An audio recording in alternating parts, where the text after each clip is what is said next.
Okay, yeah, that makes sense. Which is why it's exceptionally rare, and it's like I feel like it's one of the few like theoretically possible things that I haven't seen at all. And we are underway.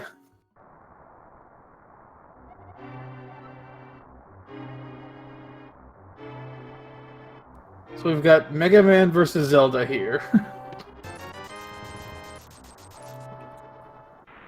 And they're breaking into the uncle's wallet right away. That is always nice to see. Have those rupees early. Takes a little stress off the early plays. Yeah, it's not as much of a problem with money with the when doing the full escape sequence here compared to like an open mode. But just that little extra security of like once you get to Kakariko, you don't have to worry about being able to buy the bottle merchant's item is really nice. You know what else is really nice? Starting with the hammer. Oops, your dream's already dead today, sorry. Unfortunately, yeah, but this is a very nice item to start with. Obviously it does a ton of damage, does tempered sword level damage. And it's really, really nice for not having to look for it, honestly, is probably better than how much damage it does early on. So much of the Dark World is gated by the hammer, particularly like a lot of dungeons are not fully completable, even though you can do like half of them without it. So it's really nice to find it super early. Yeah, absolutely. Also get a full magic refill from one of those enemy drops. Nothing to use the magic on yet, though. Yeah, the other nice thing about the hammer is it's one of your 3 items towards Dark World already. There's a green potion to add to the magic. More importantly, it comes in a bottle, so they'll be able to get the sick kid check when they head to Kakariko. Which is another little thing. It's nice to be able to get all of those checks out in one visit. Yeah, exactly. The magic is nice, so like the full magic drop might not be important, and rarely is. But I always like to try to pick up the at least one of the small magic bottles after Uncle under those pots there. Just in the very rare off chance that you can get powder, especially if you start with the hammer. If you get powder, you want to be able to check that magic bat. I remember long ago I had a seed once where Moon Pearl was that magic bat. And when I was in Kakariko, I had the hammer and I had the powder and everything, but I didn't have any magic. And so I was like, well, what are the odds it's that important?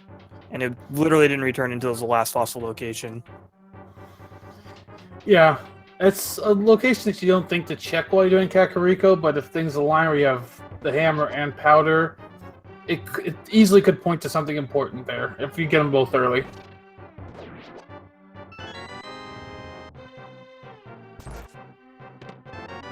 Oh, baby! And that'll save them about a minute in their escape sequence here. Actually, probably a little bit more. Yeah, SirLinkalot making real quick work of the ball and chain guard there, and getting a mirror next to Zelda is just ideal placement. Because you gotta see him be able to pull off that move there of warping back to the entrance, saving you a bunch of time walking back with Zelda. Unfortunately, Kid... Oh, he's not thinking about it. Yeah, it seemed like he stopped to think, like, maybe switch to it, but... Yeah, this is like one of those weird little quirks that you don't really think about until you've seen it, or maybe even heard about it or something.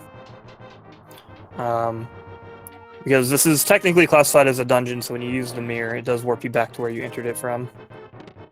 Which is also important to remember, because if you use the mirror after you get to Sanctuary, it doesn't take you to the front of Sanctuary, it'll take you back to the front of Hyrule Castle. And their kid just remembered he can use the mirror.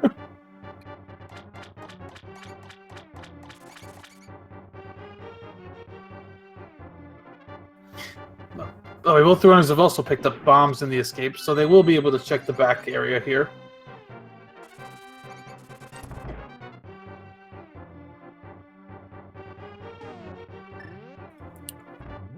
Yeah, this is another thing you want to definitely try your hardest to check.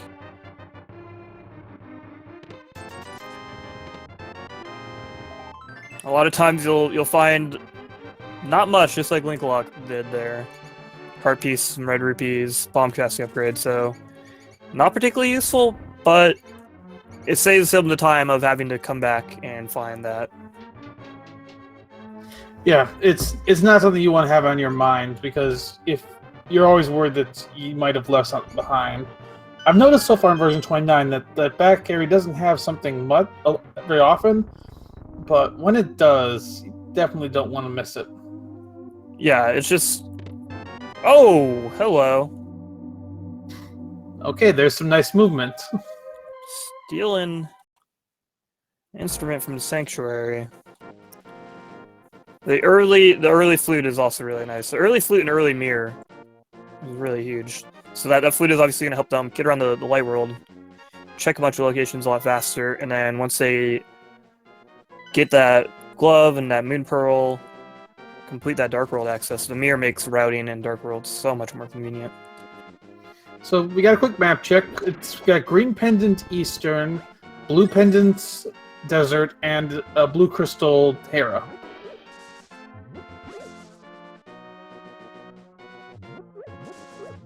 So that means we're going to see a lot of Dark World dungeons today.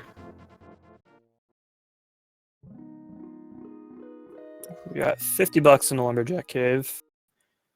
No big deal. Yep, don't need Aga for that.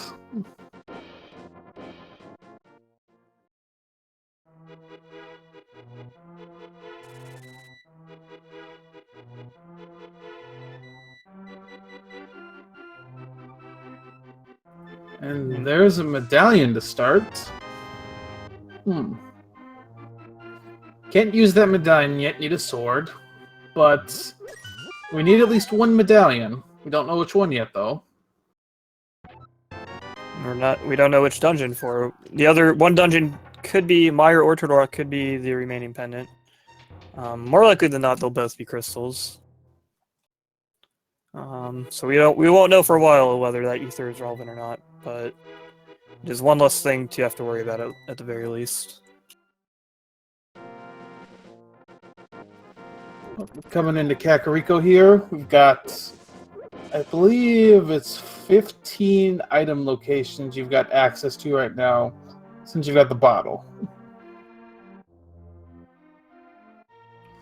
Now, Link only has one bomb, so probably hoping to find some bombs here.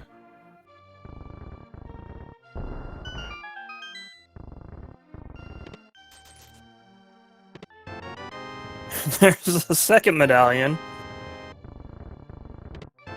So we found Bombos and Ether within the first 8 minutes here on Link's side, so we can only reasonably conclude that Quake is going to be required for both Meyer and Turtle Rock. Yeah, that's about how it seems to work out in these seeds. Hey, maybe that Bombos will be Ice Palace key. I've seen that. Bombos leading to Fire Rod and Ice Palace. Link did pick up a few more bombs there, so you can hop right into this well. And he'll have enough bombs to get through Kakariko. If he doesn't find any more, he'll probably want to pick up a few more from the shop on his way out. There's the Moon Pearl! That puts us one item from Dark World access. Not much else, though. Just the Cane of Burna. Wow, dude. Just the Cane of Burna? Yeah, yeah. It makes you invincible and it does damage. What more could you possibly want, JP? I don't know. I guess you get a good point there.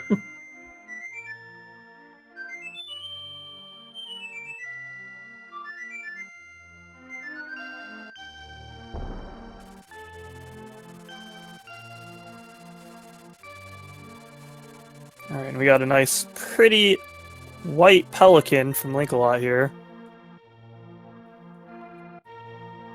It's gonna come in big handy after he checks out the rest of Kakariko and heads south, checks out the race game and library. He can just flute down towards the dam and just immediately continue his search for some progress. Oh, there are some silver arrows. Can't use them yet, though. Got a lot of stuff we can't use. We got silver arrows with no bow, medallions with no sword.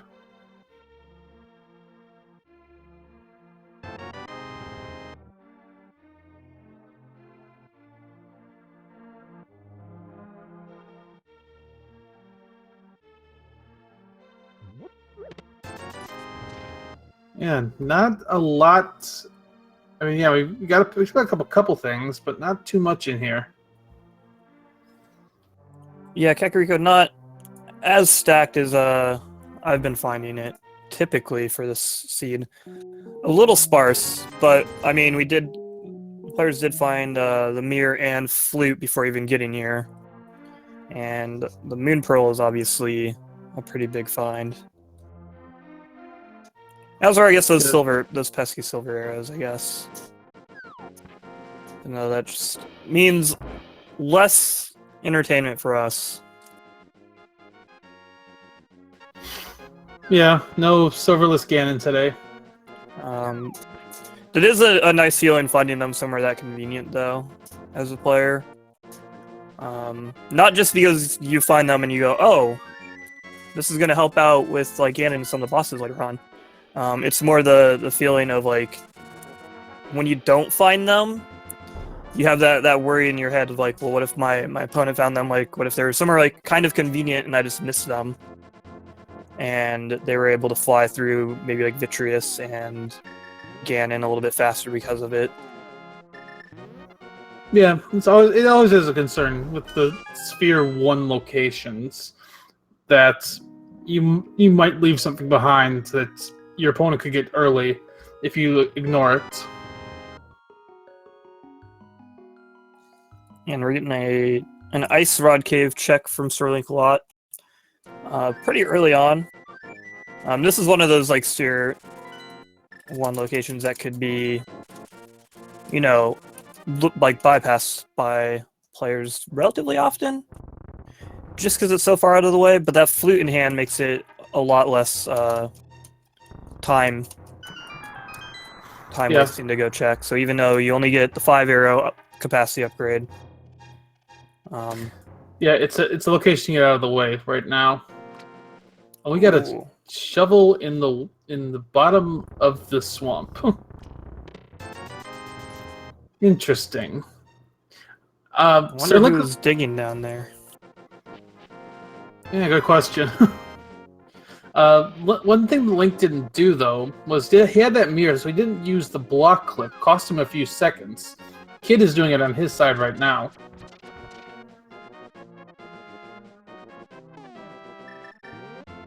Yeah, that can be an easy kind of thing to slip your mind this early on.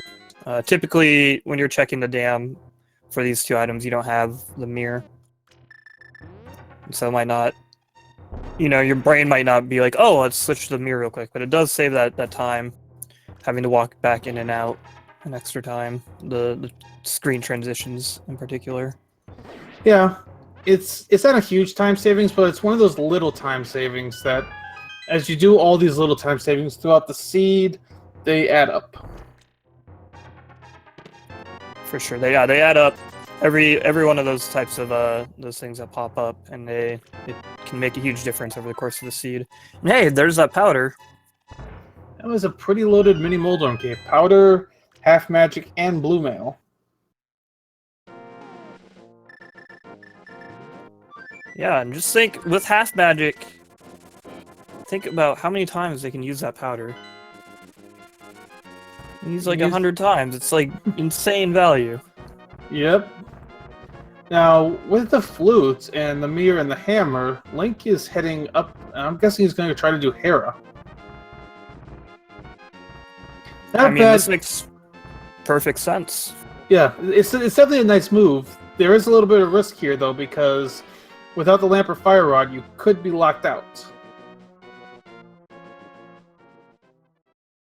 That's true. You could be locked out, but thankfully this is one of those dungeons where if you don't find the big key in those first 2 chests, or those first 2 locations, I guess, you know immediately, you know real quick that you're locked out.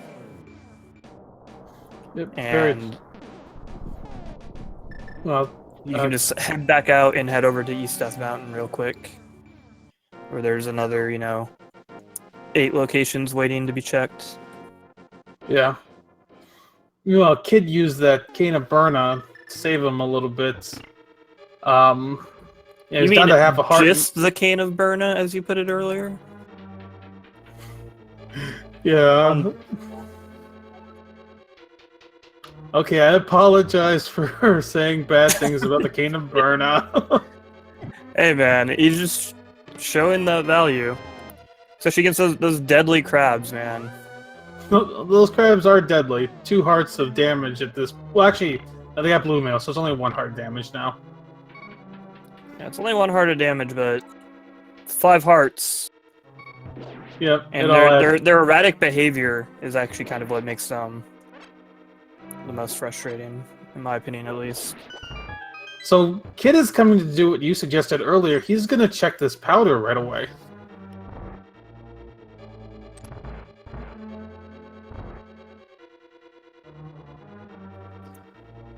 See if this pays off. This could be cool if it does. I don't know if I would go do this like immediately, but we'll see. Blue potion's probably, I mean, you can find a whole lot worse. Yeah, definitely could find worse, so yeah, somewhat happy to see that, especially this early. But I definitely prefer for Link's play here. Like, it would have been convenient if they had powder, obviously, when they were here in Kekri in the first place, but at this point, I would have tried to wait until later in the seed, maybe when you come back in the Dark World. Whereas the Hera play, you're working through Crystal Dungeon, you have the chance at a couple items here, and then after the fact, you have 8 items over on the other side of the mountain. Yeah, and we did see Link pick up both items, or at least see both items. So definitely was not fire locked. You killed Moldorm here. Won't pick up anything interesting from the dungeon, but you will get a crystal. Of course, Moldorm with the hammer is tricky if you're not used to it. Yeah, you see Link being a little cautious here. Plenty of people, many of a good player have fallen victim to Moldorm's vile bullying. And that's with the sword. The sword, obviously, you can hold out as kind of like a defensive play, like he'll just kind of push you around a little bit. But without a sword, he becomes a lot more dangerous. Because you can't just plink off of him. So SirLinkalot kind of played it a little slow, played it cautiously, waited for his good opportunities, got his 3 hammer hits in, and gets his first crystal. Essentially an 18-minute crystal, so that's definitely not bad for your first one.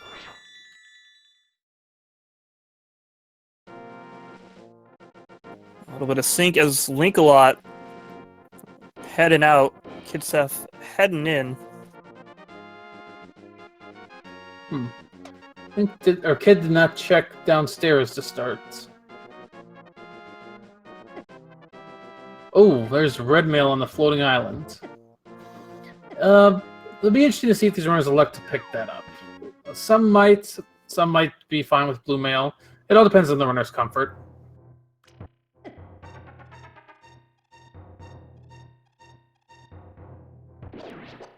Yeah, we'll have to wait and see. Could also depend on how much health they end up finding altogether.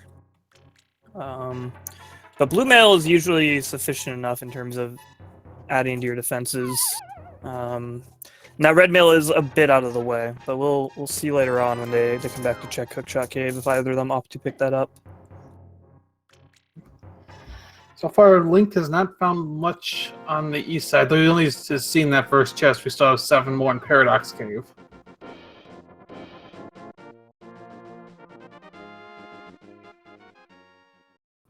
For anybody who's curious why it's Paradox Cave, just consider the dungeon entrances and exits. You basically fall down to go up.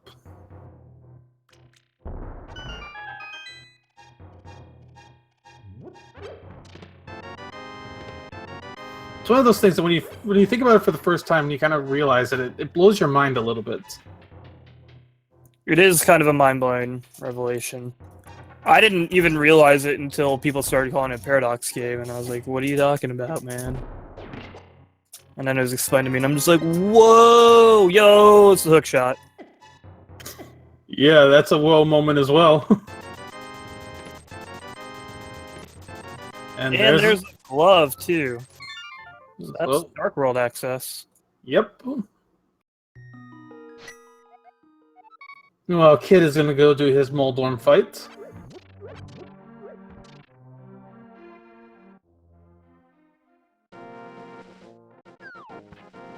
He's also playing it very cautiously. So we got Linkalot taking this Dark World portal south of Link's house. He's gonna head like straight into Hype Cave. Yep. See where he goes from there. There's a lot of options available at this point. Unfortunately, Kid took a fall on Moldorm, has to restart.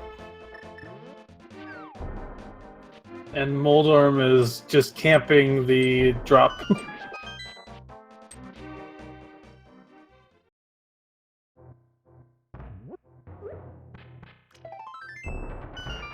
Start off Hype Cave with the piece of heart.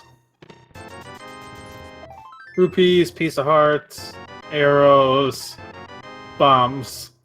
Meanwhile, over in this Moldorm fight, Kid's having a bit of a rough time. Moldorm was kind of just hanging out in that the skinny part of the arena on the left side. Kid opting to play it safe, playing it wisely, waiting for him to come out so he could get that last hit to finish him off. So, after Hype Cave, Link elected to save and quit. It's an interesting play. I think he's going to go to Village of Outcasts from here. We haven't seen a map check in Dark World yet.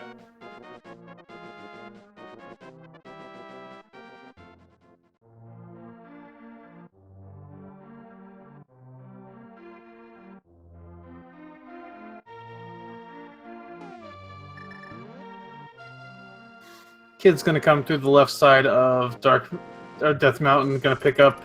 Once he gets to Paradox Cave, he'll pick up his Hook Shot and Power Glove.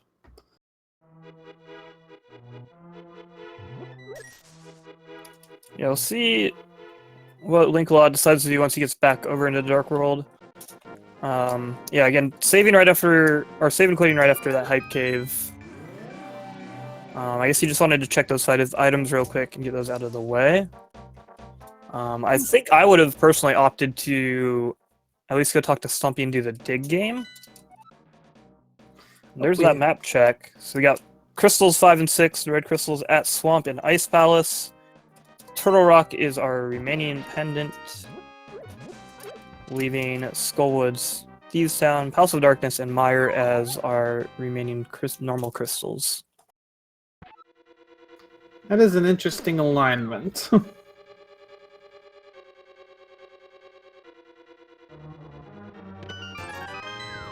Yeah, and there's that pendant Turtle Rock is always a rough one to see.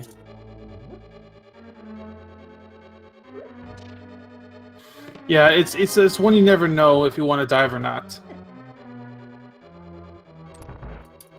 Well, often when the seed gives you all the items to go in there and do it, probably you want to, but there's also the chance that it does end up being nothing, and it's a very time-consuming decision to just get up to Turtle Rock, let alone complete it. Yeah. So the difference between red and normal crystals in chat, the two red crystals, crystals 5 and 6, is what is required to access the Pyramid Fairy. Because in the vanilla game, those are the crystals you get from Ice Palace and Misery Mire.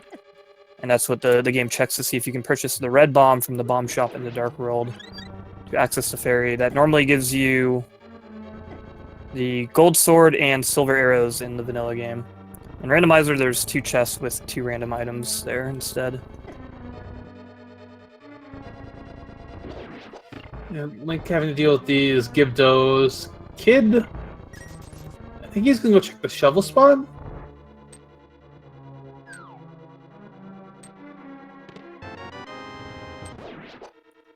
See, this is also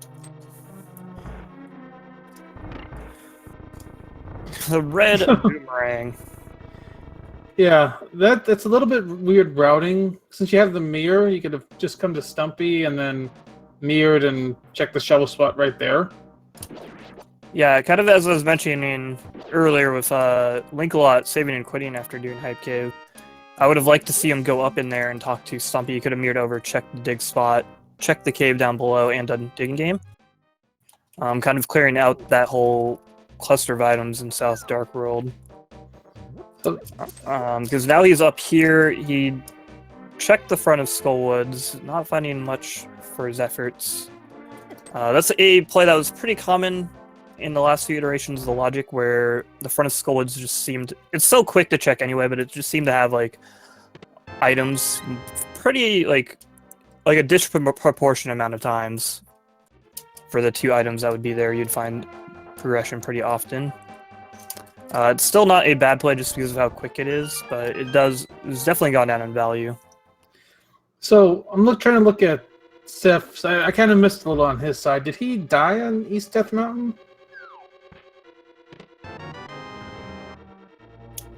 I guess it's looking that way, huh? I didn't see that either. Yeah, because I just saw his inventory. He hasn't picked up the hook shot yet. I don't think he's got the gloves either.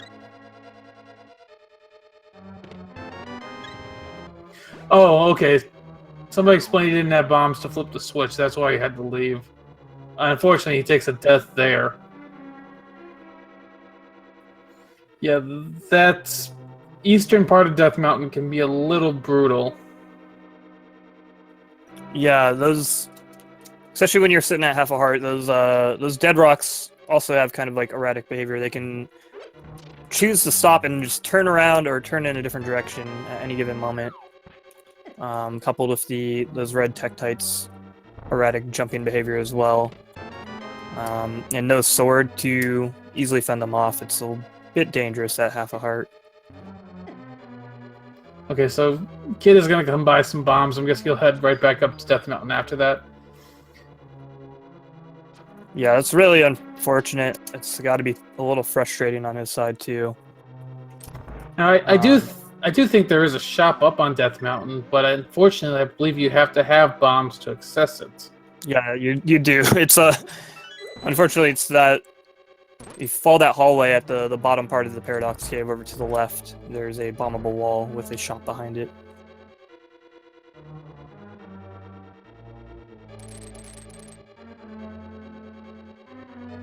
Meanwhile, Link has gone into Thieves Town. We haven't seen much in here yet.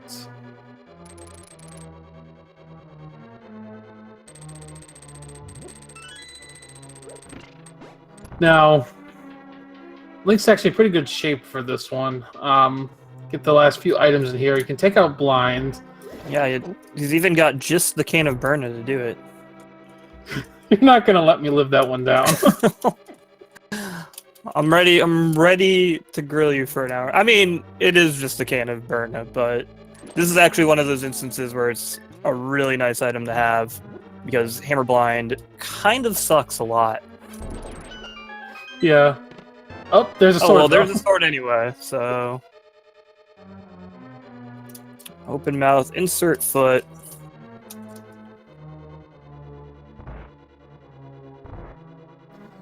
Alright, the kids made it back over to Paradox Cave. Must have forgotten he can block clip there.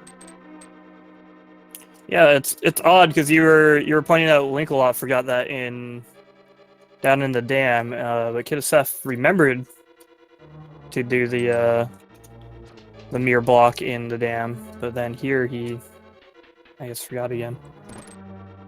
Yeah, it's not something you normally think about doing, though. If you have the Titans mitts, I kind of like using the mirror block clip here because it helps routing a little bit better. And there's that glove. A bunch of rupees. He's gonna find that hook shot. There is also the possibility that he could have been a little flustered and frustrated with not running out of bombs and then having that death. It's easy for that stuff to start weighing you down, especially when it happens early in a match. So hopefully that doesn't get him too much. You can let that go. And thankfully, he was persistent on coming back up here. I know myself personally, and a lot of other players, when something goes wrong, you might kind of second guess yourself and decide to go, oh, maybe I'll go check out Eastern or something else instead. But thankfully, he kept on heading back up there, so he has that Dark World access and that hook shot now. The small key is in the big chest in Thieves Town. Yeah, if you don't see the small key in the front of Thieves Town, it can only be... The only other chest it can be in at that point would be in the Maiden Cell or in the big key chest. Can't be on blind or upstairs because you could soft lock yourself. But that is a pretty clean fight for Link, and he has his first crystal. Oh, sorry, that's the second crystal. Crystal number 2. We're making pretty quick work so far. Kidofseph is joining him in the Dark World, just north of the village of Outcasts. He's not taking the early Skullwoods dip, which is, based on what we've seen, a good call. And this could do a lot to help him catch up for the unfortunate death and business up on Death Mountain there. Also, he could also save a decent chunk of time from his routing here. Again, because I think that save and quit, like checking the Hype Cave and save and quit from SirLinkalot was a little bit weird. Because like I said, now he's got those few outstanding items in South Dark World. Although maybe he's planning on just jumping down and checking them anyway. Yeah. And then looping down over to Palace of Darkness. But if you're planning on doing that, I don't know why you wouldn't just save Hype Cave until then. Yeah, I mean, I kind of understand the idea of getting to Hype Cave early, just because on the off chance it has something, you get it right away, and it is 5 quick chests. I mean, but yeah, sometimes it is just kind of considering your route, just trying to optimize where you're going so that you check the most locations possible in the least amount of time. Yeah, I guess that's true. I mean, it just kind of depends on how things work out, I guess, because there could have been, you know, like the boots or something in there. A boots and a sword or something that would have made Thieves Town a bit quicker and easier for him. Yeah, exactly. It just happened that there wasn't really anything in Hype Cave this time. So Kid is entering Thieves Town as Link is going to leave the Village of Outcasts. Got the digging game and... yeah, he's got the digging game, he's got Stumpy, he's got the dig spot in the Haunted Grove, and then he's also got the cave south of the Grove to check.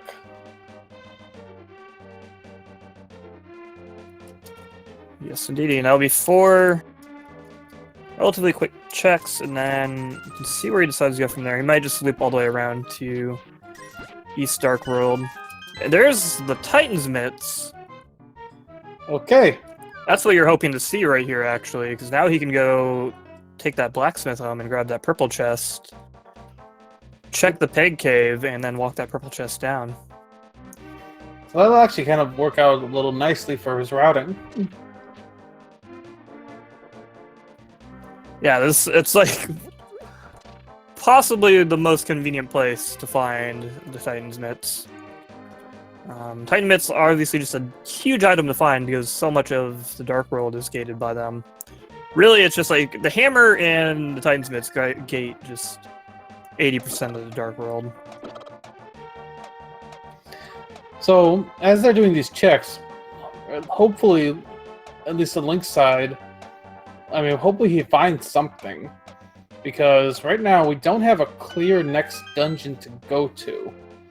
You can go into Pod, but you can't get far. Well, depending on if you need the bow. Actually, that's... I think those mitts open the swamp, mire area. You can't complete it.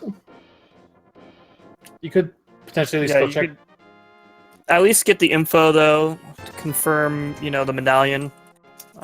Sitting with Bombos and Ether, there's a fairly good chance that they have the key to Mire, but the additional info is always nice.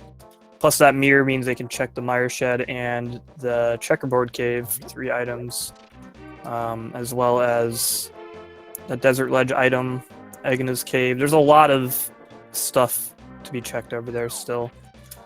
But yeah, as you said, it would be nice. It'd be really nice to find a bow or fire rod, a cane, or something that gave kind of a clear answer on where, like an obvious best play. Because as you said, there is Pod, and that whole eastern area is left unchecked right now. So there's Pod, Sahasrarla's hut, and Eastern Palace itself that could be holding quite a few items right now. Yeah, like right now we're kind of looking for that obvious play. Just where do we want to go? Like the seed's not really directing us in a specific way just yet.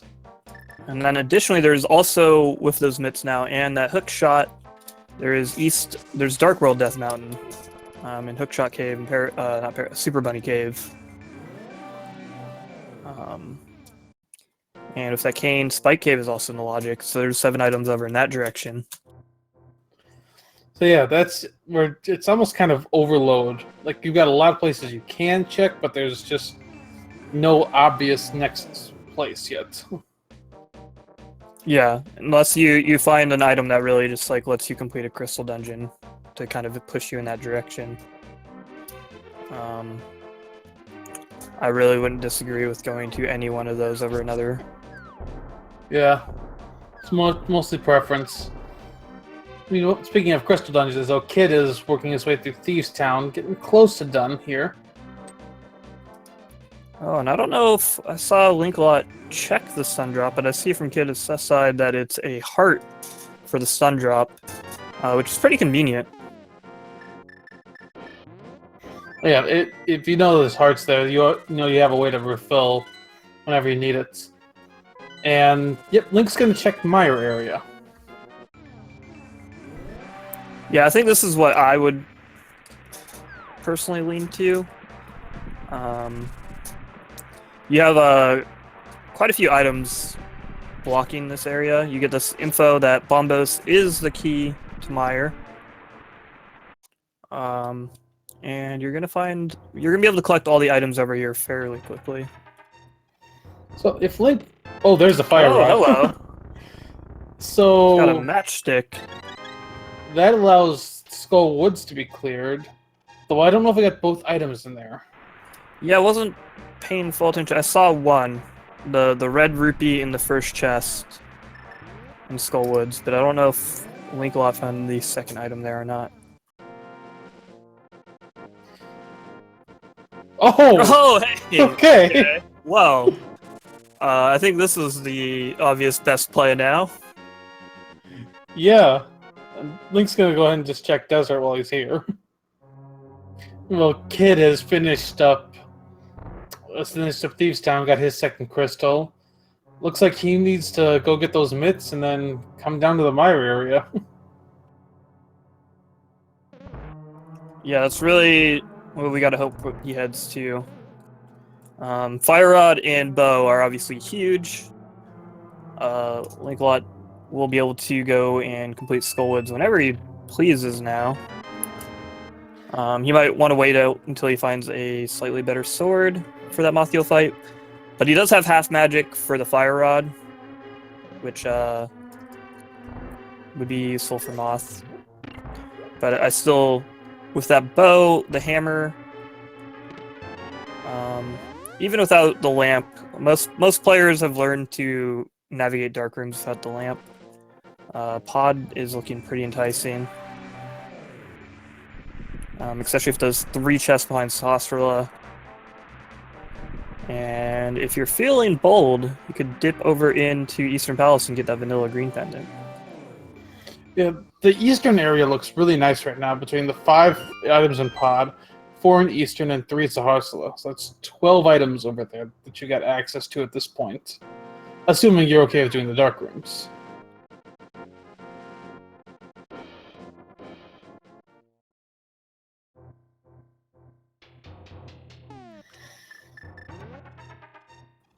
Yeah, that allows us to complete one. It's 2 more pendant dungeons we can complete now. And actually, if you're willing to sequence break, you could complete Ice Palace too. Though I don't know if anybody wants to do Hammer Cold Stare.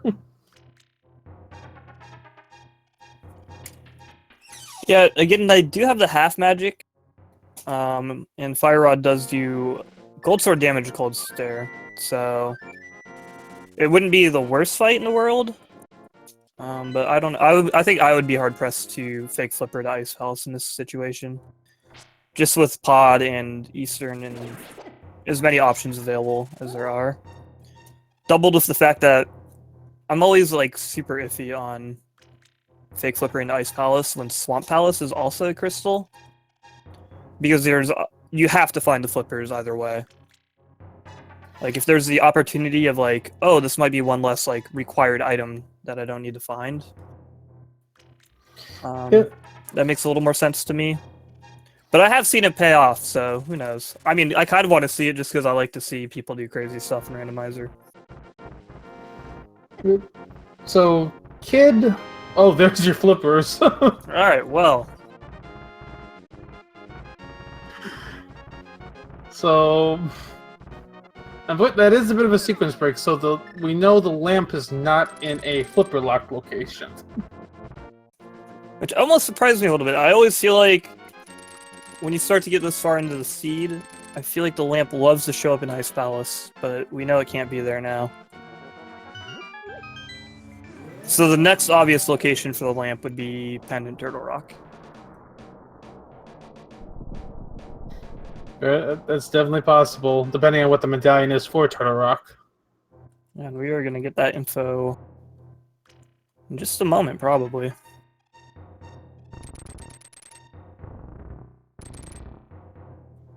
Link gets his block clips, gets through there. And let's see, where's Kid going?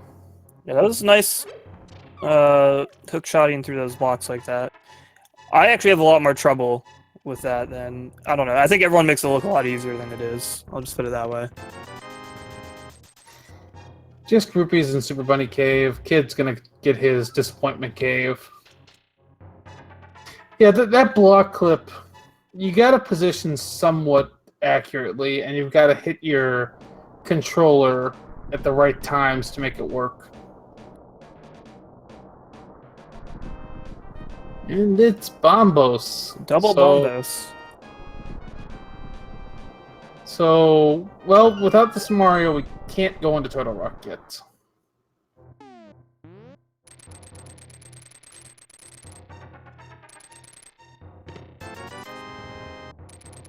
Let's see where Kid elects to go at this point. Yeah, he's probably gonna make the same Dark World Death Mountain checks that Link is making. Oh, there's the lamp. I'm taking half credit for that one, okay? Hookshot is close enough to Turtle Rock that I'm getting half points. Okay, I'll give it to you. Hookshot Cave, it's right there, okay? It's the neighbor to Turtle Rock. That puts, that actually puts the flippers back in sequence. And that also puts Pod completely on logic now.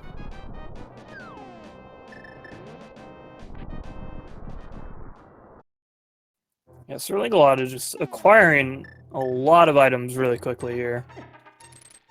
Which is always nice, but at the same time, it makes you worry because it opens so much you don't know what to do. Yeah, I'm looking at this Cane of Samaria on the item tracker and sweating a little bit because aside from a sword upgrade, that's kind of all SirLinkalot needs, barring Big Key on Torch and Ganon's Tower. Yeah, we can full clear Ice at this point. Well, actually, the logic might want some Mario for Ice Palace. We can full clear Skullwoods, full clear Swamp, full clear Pod.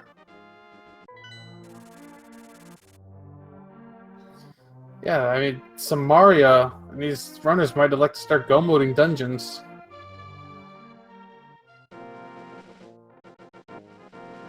And I think Link... Where's Link heading? Guess to the back way into this portal. Must have forgot about the Titan's Mitts to get in the front.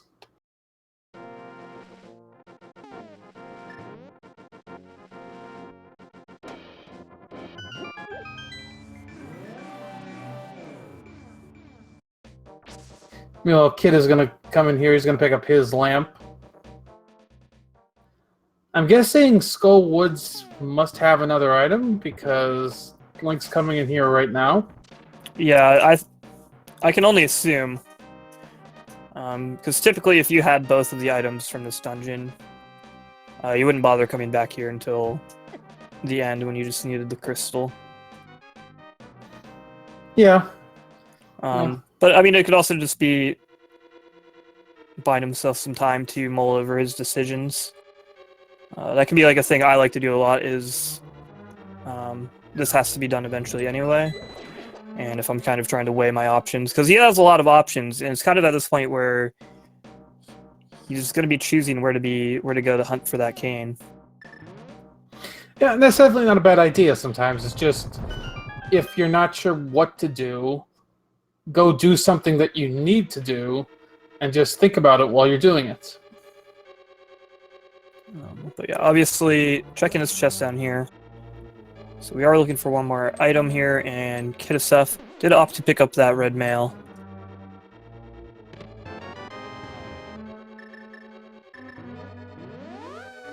And coming back around, he's going to save the old man, get his flippers.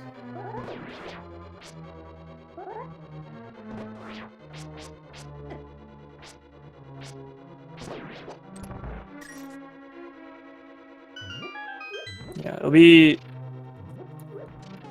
I'm curious to see where Kid goes after this. Again, we would hope that he goes to the mire area, find that fire rod in the mire shed, and pick up that bow on the desert ledge. And then at that point, he'll have his huge choice of options, like Linkalot does here. Which then means it's really just going to come down to the order that these two runners decide to tackle the dungeons in, and who can find that cane and sword upgrade first. And is Link choosing Swamp, or is he going to redirect over to Pod?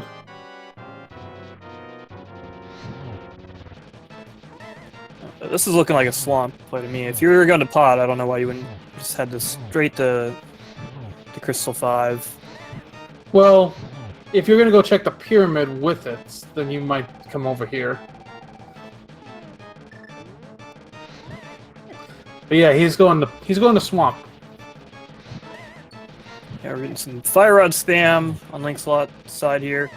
This is just your daily reminder that Mothula is a dumb boss. Oh, well, down to 1.5 hearts. He's got to be very careful.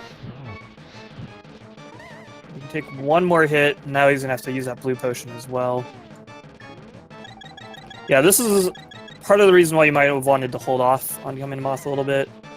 Just to hopefully have like a sword upgrade or two. Kill him a little bit easier. Oh, and then that final hit after using the blue potion, when you didn't even quite need it, was a little unfortunate, but it's better than dying. Yeah. That's a third crystal for Linkalot. Meanwhile, Kid is going into Swamp. I kind of like this play because a lot of runners aren't going to go in here willingly. A lot of runners are going to put Swamp off for a while. So, if you find something in here, you might get an edge. Yeah, Swamp gets a lot of hate. And as you said, a lot of players kind of they devalue Swamp a lot. It's down at the bottom of the priority list for a lot of people. Though I do wonder how much of this decision is a factor of the fact that he hasn't gone to the mire area yet, and so he doesn't have that bow and that hook or that fire rod, which limits his options much more significantly compared to a lot. Yeah, for him, this is his only full completable dungeon right now. And having said that, I do like Swamp Palace as a play in general a bit more than most, but I do think coming here before checking the Mire area is a little bit questionable.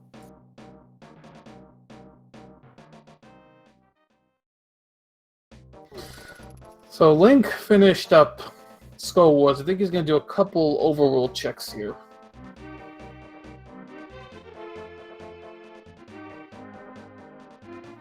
Yeah, with those slippers in hand now, or I guess on feet, he can head up here. He doesn't have the magic cape, so he couldn't get that item, but it is that little bit of knowledge. He knows if he does find a magic cape, he doesn't have to come back here. He'll be able to check the graveyard ledge, and then he can pop down into the water, swim over, and check Catfish and Pyramid, possibly down into the pod.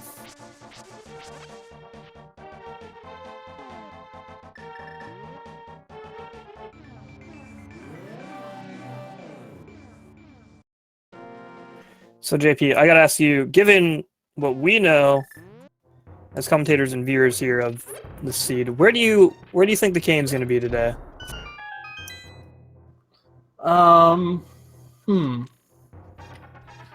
Let's see, given what we know, I am gonna say,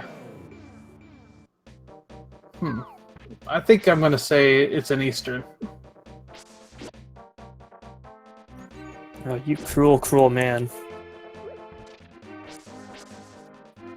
So far, Desert Palace is the only pendant dungeon that's been dipped. We didn't find anything of value. So, yeah, without Kane being, or I guess all the sword upgrades being in pendant dungeons, there's no need to dip them. Is it just going to be in Eastern, or do you think it's the green pendant itself? I think it's going to be the green pendant. I'm thinking Kane is going to drop from Cold Stare. That's my hot prediction. Got a vanilla Kane in chat. I was thinking Mire, because obviously that's like the most obvious, like, oh, that would really suck location. Well, I mean, looking at what the runners have, we know at this point that we don't have to worry about the pedestal, and we should not have to see a Turtle Rock dip. So what if all 3 sword upgrades are in Turtle Rock? Is that the dream right now? At least for Chad it will be.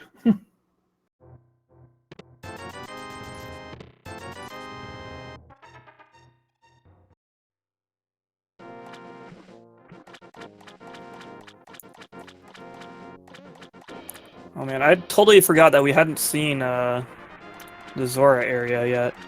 So I really like this routing by Linkalot now. Unless Zora has something nice on him, it's not really going to pay off. But it's still good routing to get all of these locations. Getting that North Dark World, that Catfish check, and the Zora area check all clustered together and out of the way. Let's see what Zora gives today. Oh my god! No! So that puts Link a sword upgrade from Go mode. Unbelievable. Unfreaking real, dude. Alright, that's a really good deal. So Zora usually pulls a fast one on you. He teaches life lessons in Randomizer usually. You give him 500 rupees, he gives you a red rupee. But this time he gives you the red cane. And that's huge. So at this point, if you're Link, you're just gonna start going through every crystal dungeon. I mean, you've got 3 sword upgrades out there. Any one of them puts you in Go mode. Yeah, Link has played and routed this exceptionally well. Yeah, just he needs the sword upgrade to finish the game, as you said. I really like Mire as his first choice of Crystal Dungeon. Mire is one of those dungeons where you really gotta hunt for that big key anyway. So there's only 2 items in here. And there's a decent chance you might find them looking for the big key anyway.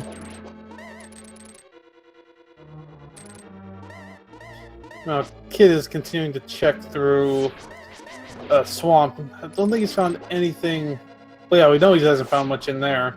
The only thing you can find in there that would really help at this point would be a sword upgrade.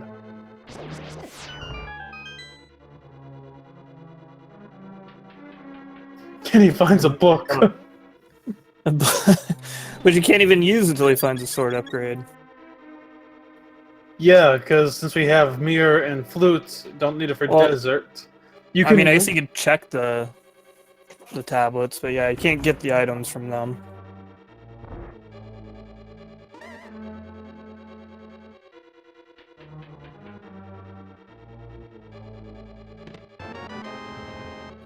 The first chest, a compass. I believe the next chest has to be a key, either big or small. I think the Meyer logic works that in these two chests that Link is checking, at least one has to be a key. Though one can be the big key, but if it is the big key like there, then the big key chest or the big chest will have a small key in it. It looks like, oh man, it looked like he was going to try to go north and just finish the dungeon. Be an interesting gamble. It looks like he changed his mind. Well, on Kid's side, we're seeing a menu battle. Yeah, Argus with the fighter sword is, well, he's something. The fighter sword doesn't even actually affect the puffballs at all unless you spin attack, which can be a little bit tricky because when you hook shot them while holding out your sword, you can accidentally poke them and that will get rid of your charge. So a lot of players will opt to do this menu battle, which makes it kind of slow and inconvenient, but it's also fairly easy. Some players I have seen opt to do the spin slash strat because you can actually hit each puffball twice with the fighter sword spin, which is enough to one shot them as well. I guess technically two shot. But it is tricky. But it does mean at the end of the credits and you get to see that lower menu time, you can feel a little bit better about yourself. Which is really the important thing. So if Kid does get through Argus, he'll get his third crystal. Meanwhile, Link, I think, is kind of doing this half and half. He likes to check some extra chests, but he's not going to check the left side. I can kind of agree with this. I was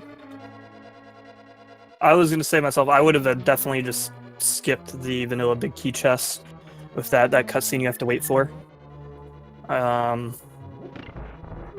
It's just not worth the time. Honestly, there's enough other locations to check, and again, you're only looking for one of 3 sword upgrades. And I think if I were in SirLinkalot's shoes, I would head to Palace of Darkness next. Because as I was kind of mentioning with this dungeon, you have to go around opening up a bunch of chests looking for that big key anyway, so there's a decent chance you'll find at least some of the items that are in the dungeon along the way. Pod is kind of similar. Yeah, that's true. I think the ideal situation for Linkalot right now would be to save Ice Palace and Swamp Palace for last, since those will save him the most time if he can go mode those as opposed to full clearing.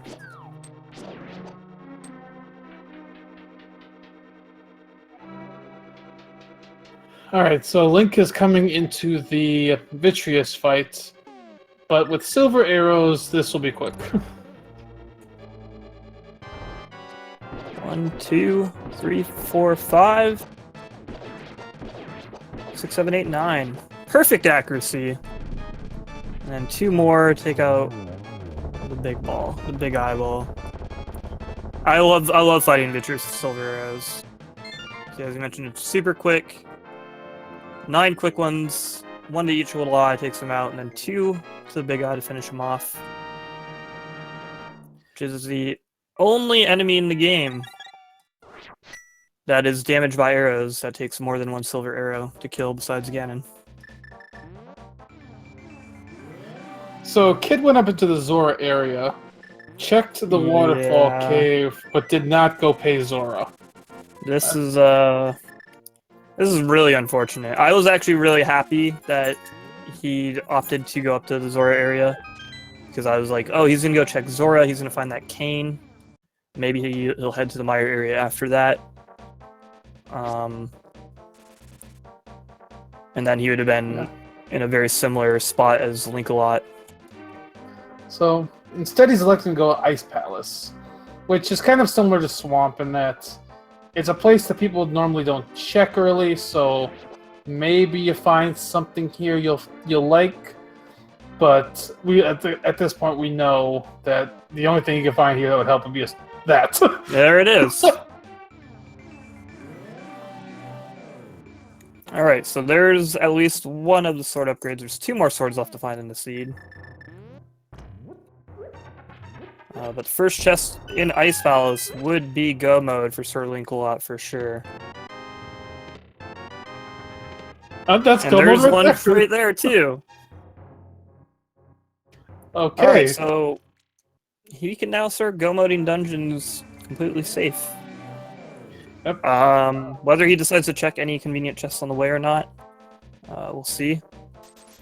I mean, yeah, the only just thing for that chance of the tempered sword does make Ganon so much easier and quite a bit quicker. Yeah, so at basically an hour one in, SirLinkalot's in Go mode.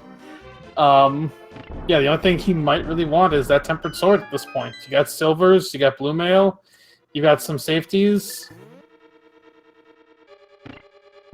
I mean, it's very possible SirLinkalot could be finished at this sub 130. Yeah, he has really just dominated the seed. He's played it and routed it extremely well. Yeah, I don't know. This is gonna be a fast one. Again, you just gotta hunt for this big key here in House of Darkness, and then he can go mode Swamp and Ice if he wants to, and those will be extremely quick.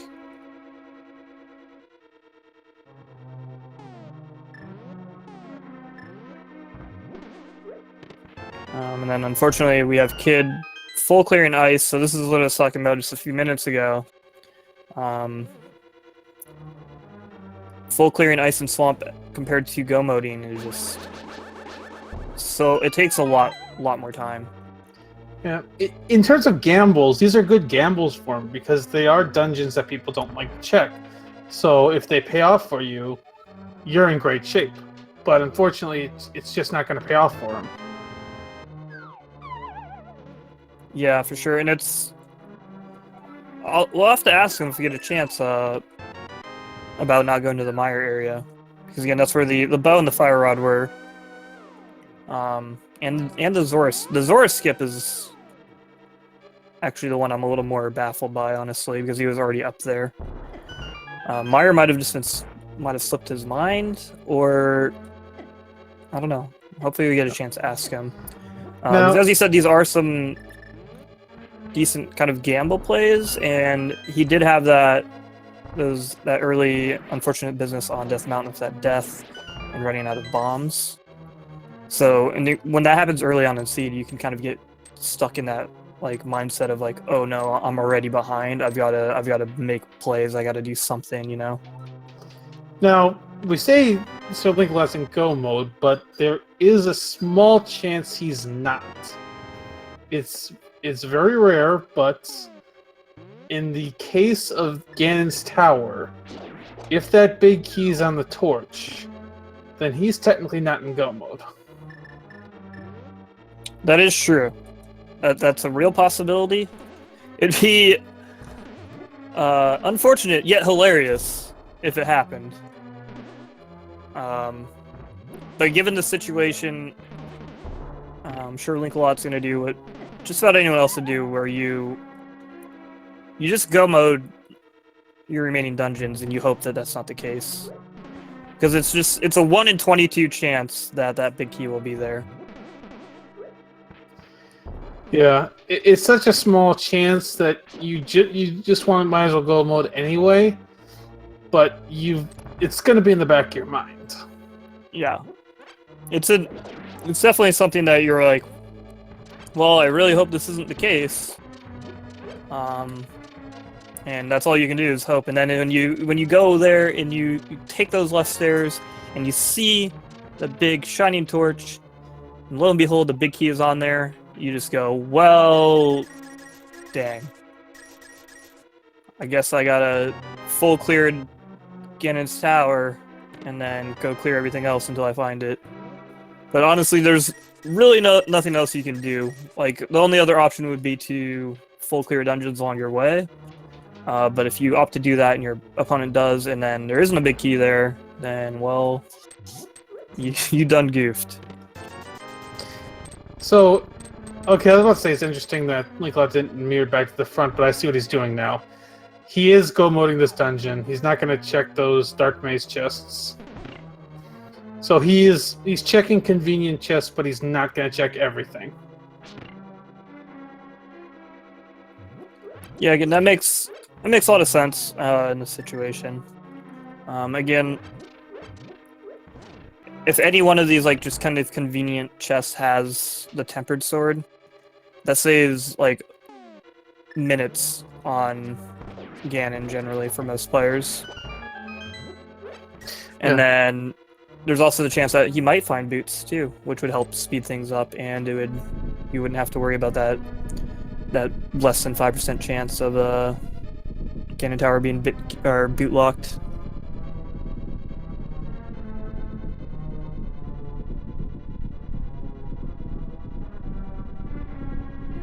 So Linkalot's heading to the back. He's going to take on Helmosaur shortly. Kid is getting, I believe he's about to hit his cold stare fight, or oh, he didn't bomb jump, so he can't finish this dungeon.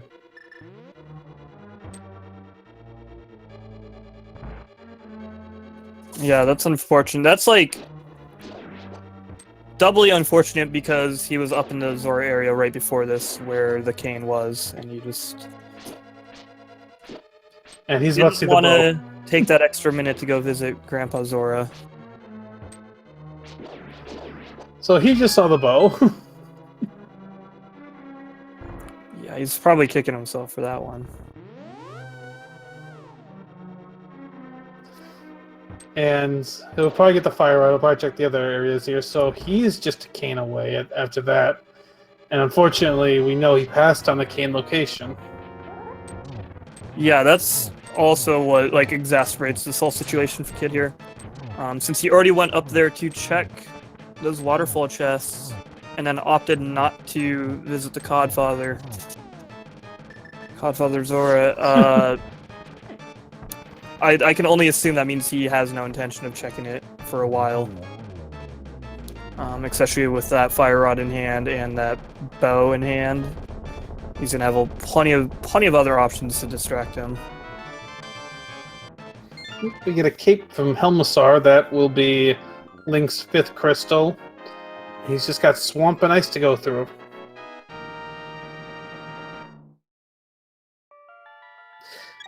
So we've seen swamp and ice on Kid's side. So we know that the one thing that can help Link in those dungeons is that first chest in ice. Yeah. We'll see. He has been checking a couple convenient ones. That one's not that bad to check in ice. So he might check that one. And or the Freezor, the double Freezor room. Possibly waterfall room in the swamp if he does that first for the book. But outside of those few chests, he'll likely just be go-modding through those dungeons.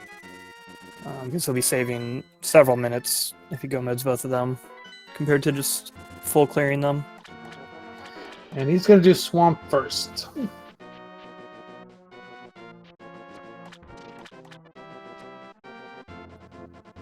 Which was kind of strange, didn't just swim across.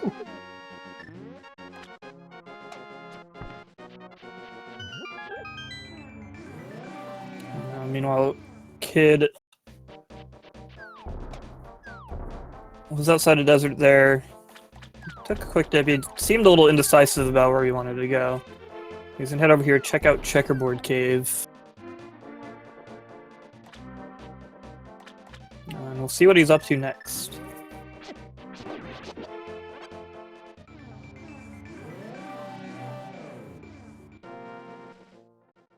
Looks like a quick Agina check.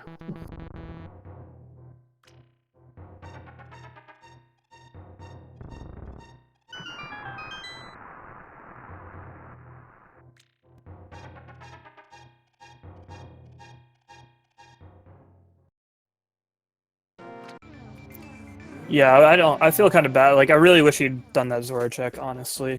Because right now he's obviously at a huge disadvantage. There's not a whole lot that could happen to allow him to catch up. But if he had at least had that cane, he'd still be behind, but he would have a small, slight, but present, like, chance to catch up. And at the very least, would put up a very solid time. But yeah, as already mentioned, just unlikely that he'll go back to find that cane for quite some time. Yeah, and that's just unfortunate for him.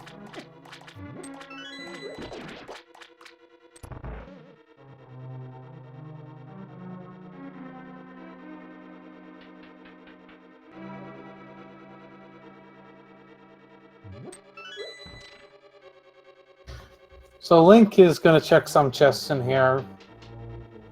And Kid is heading over to Pod, which can get another crystal dungeon out of the way. Wouldn't be surprised if he decides to dip Eastern right after that. He'll also get a Tempered Sword if he decides to check Saharsala right now. Yeah, and he's going to pull out that mirror. So he's going to do that. He's going to find his Tempered Sword, which will definitely make things a bit easier on him. SirLinkalot, he said, is checking some chests. He's definitely going to skip left side. I don't see any way that he goes over there and checks left side.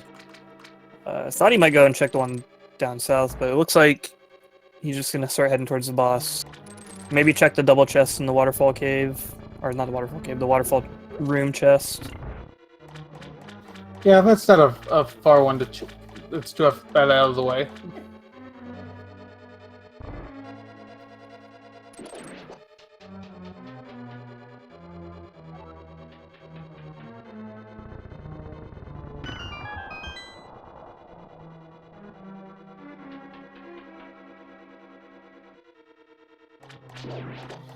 So, the upcoming Argus fight will be a little rough with Master, but not too bad. Just the only part that's rough about it, I guess, is that it'll take 2 hits to kill each of those puffs.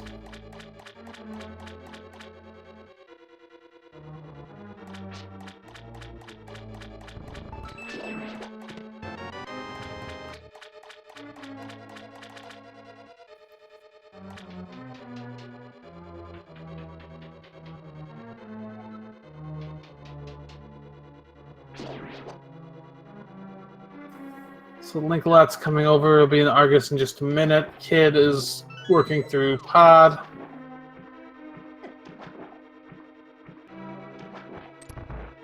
Yeah, with Kid and Pod, we will see what was left behind in that dark maze chest in the big chest. But not much opportunity for there to be much interesting over there. We still have 1 sword upgrade at large. We have the boots.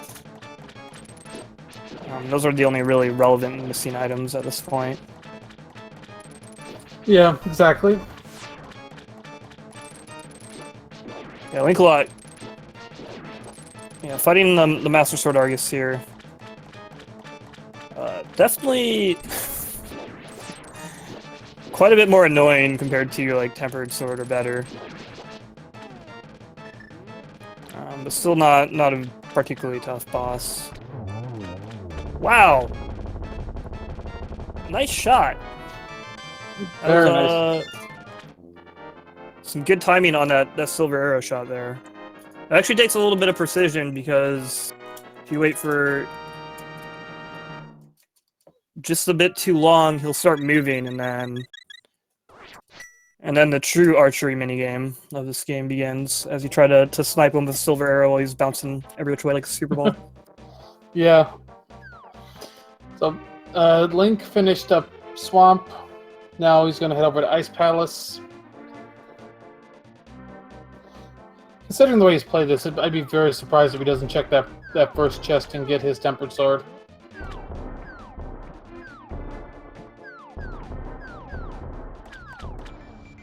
In fact, he's gonna go over here and check out this Lake Island item.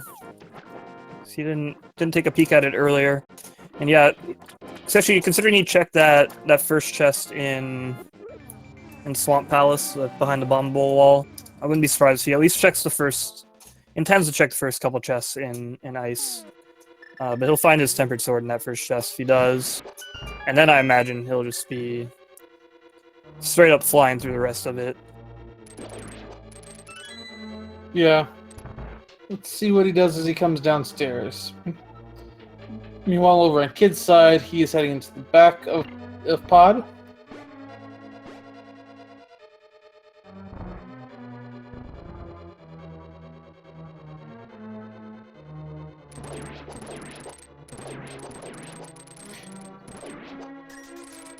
And he's going to pick up his Tempered. Making good use of that hook shot. I love the hook shot in this dungeon. Especially when you don't have boots, it really helps getting around these silly ice physics fullers. And there's a handful of enemies that the hook shot just instant kills instead of stunning, and these annoying pen gators, these freaking penguin alligator things, are one of them. Yep.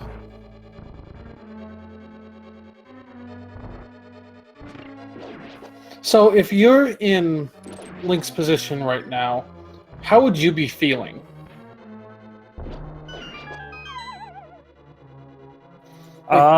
I would probably be feeling pretty good, because I don't feel like he definitely hasn't made any major errors. At least that I could point to and be like, oh, like he might be feeling bad that he wasted time doing this. Like the biggest thing would be like literally the biggest thing I could think of would be that early Skull Woods dip that didn't really pay out, but that's such a minor thing that like I wouldn't be worried about it personally. I feel like he routed the seed and played it very well. And I also feel like if he was super concerned about being behind, he probably would just be totally skipping every chest after he got that Master Sword. He's gotta be careful here, though. He's down to 3 hearts, and he needs a little health to hit this jump.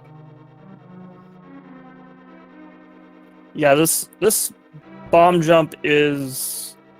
honestly, it's probably a little trickier than I think most people make it sound. Particularly just that initial part, you have to line up far enough to the left that you are close enough to the edge, but that you don't fall off. And so typically you're looking for those light blue pixels there. Compared to the shadow, you should only be seeing 2 or even 1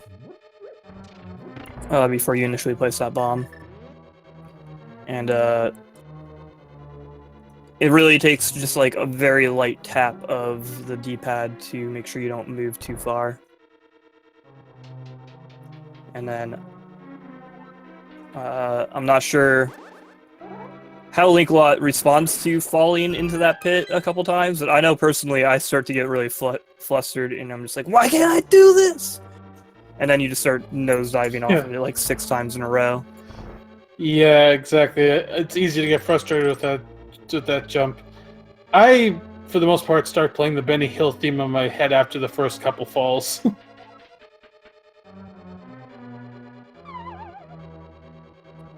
Yeah, especially because like once you get it down, like it seems so simple, and then like you mess it up a couple times in a row, and you're just like, ugh!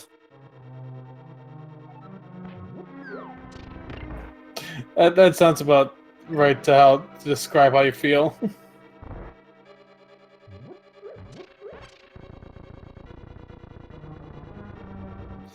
Okay, we have Linkalot about to drop into the Cold Stare fight.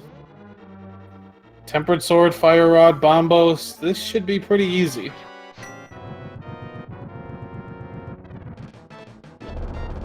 Yep, of course. So Cold Stare's Icy Hard Shell takes 8 Fire Rod shots or 1 cast of Bombos to break. So if you have that Bombos, you can use it to start the fight. and save a bunch of magic for that fire rod. As I mentioned some time ago, the fire rod does gold sword damage to these puffballs. So honestly, I probably would start going nuts with it and just pretend like it's a fire machine gun or flamethrower. And one thing to point out is he did use Bombos as soon as he landed. It tends to be a little more effective if you wait just a little bit, like half a second, maybe even a full second until you cast it. It makes the timing for the ice balls that fall from the ceiling makes it easier on you because you wait for that first one, and then you can move into position and get that spin slash straight up there. You saw with Linkalot, he did it right away, and so when he got in position and did his spin slash, he got hit by that ice ball like immediately afterwards, which kind of allowed those puffballs to escape. So that was his 7th crystal, and I think you know what time it is.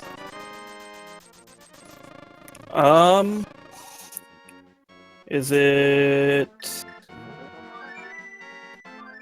time to guess random numbers in chat? Yep, it would be that time. All right, it's the big key guessing game, everybody. So to get JP throwing that start command in there in chat. If you are a sub or have been a sub or supporter of one of the speed gaming channels by donating more than 250 bits, you can go ahead and throw your best guess for which location the big key will be at, 1 through 22. And the first one to guess correctly will get a point on the leaderboard.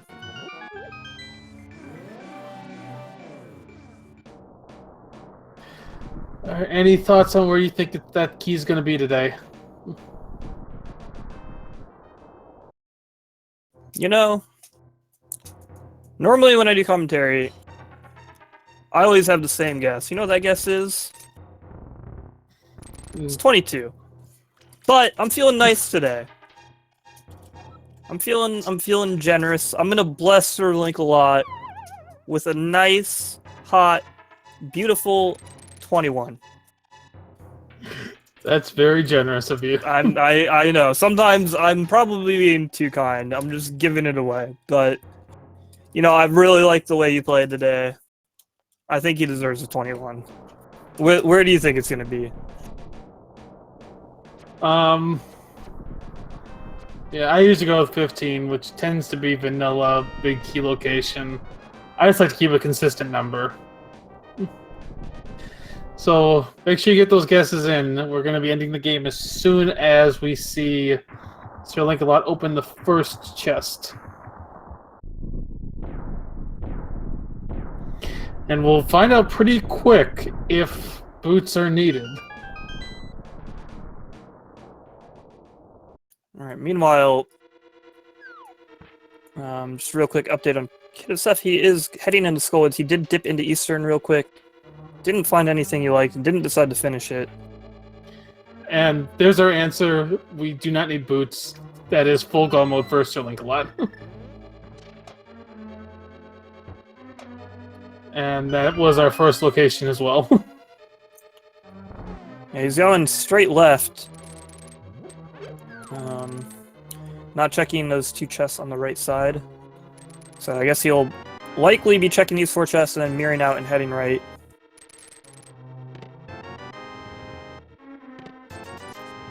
And 2 through 5 are nothing. And yeah, he's gonna mirror out, do the right side. So if you had a number attached to a certain chest location, you're probably getting messed up. And hey, there's the 3rd medallion. And her first shield.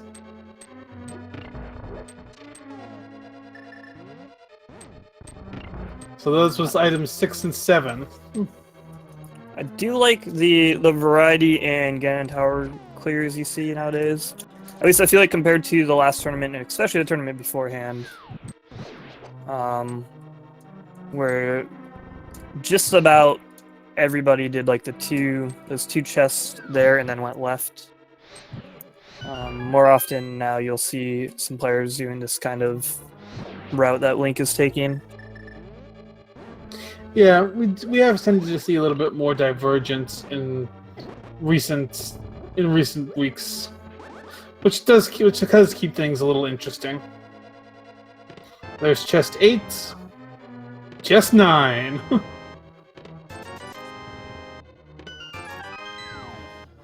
So big key in chest 9, and SirLinkalot is going to head up the tower.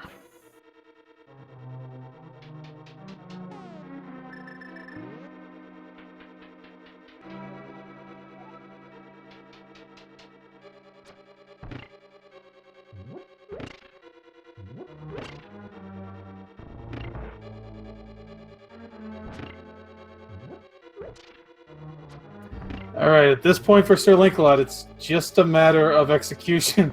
Oh no! Kid falls down the hole and gets grabbed. The Fall Master getting a little handy with Kid. That's something that not everybody knows. You can still get grabbed while you're falling. Yeah, that is a quirk of the Japanese 1.0 version of Link to the Past, which is the basis for the randomizer. Mostly because that's where some of the other convenient glitches are exclusive to that version. So, like the block deletions and the spin speeds, and the various glitches like that. Fake flippers, I believe, is also exclusive to the 1.0 version. So that's why that's used for the basis of the randomizer.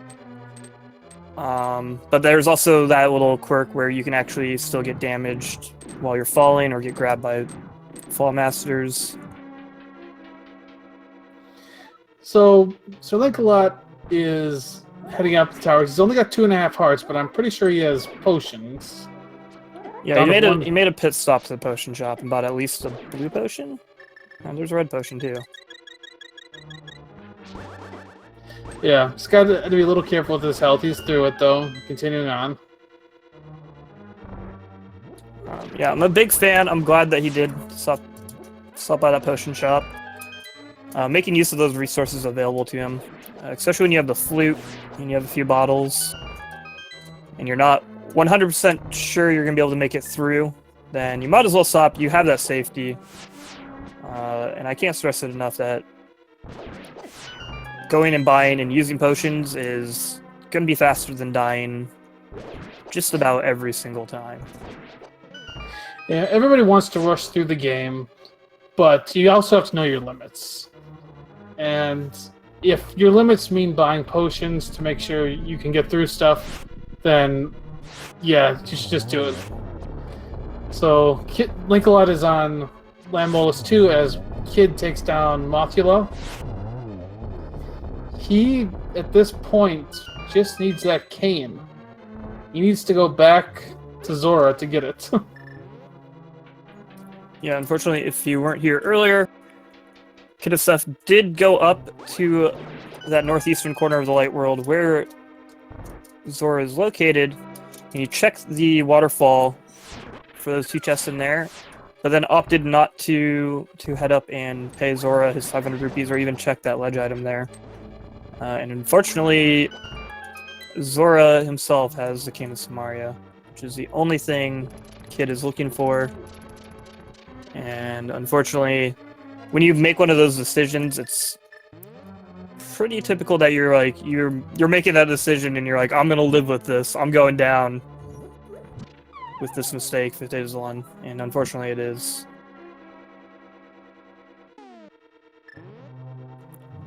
Very likely he will exhaust most of his other options before returning.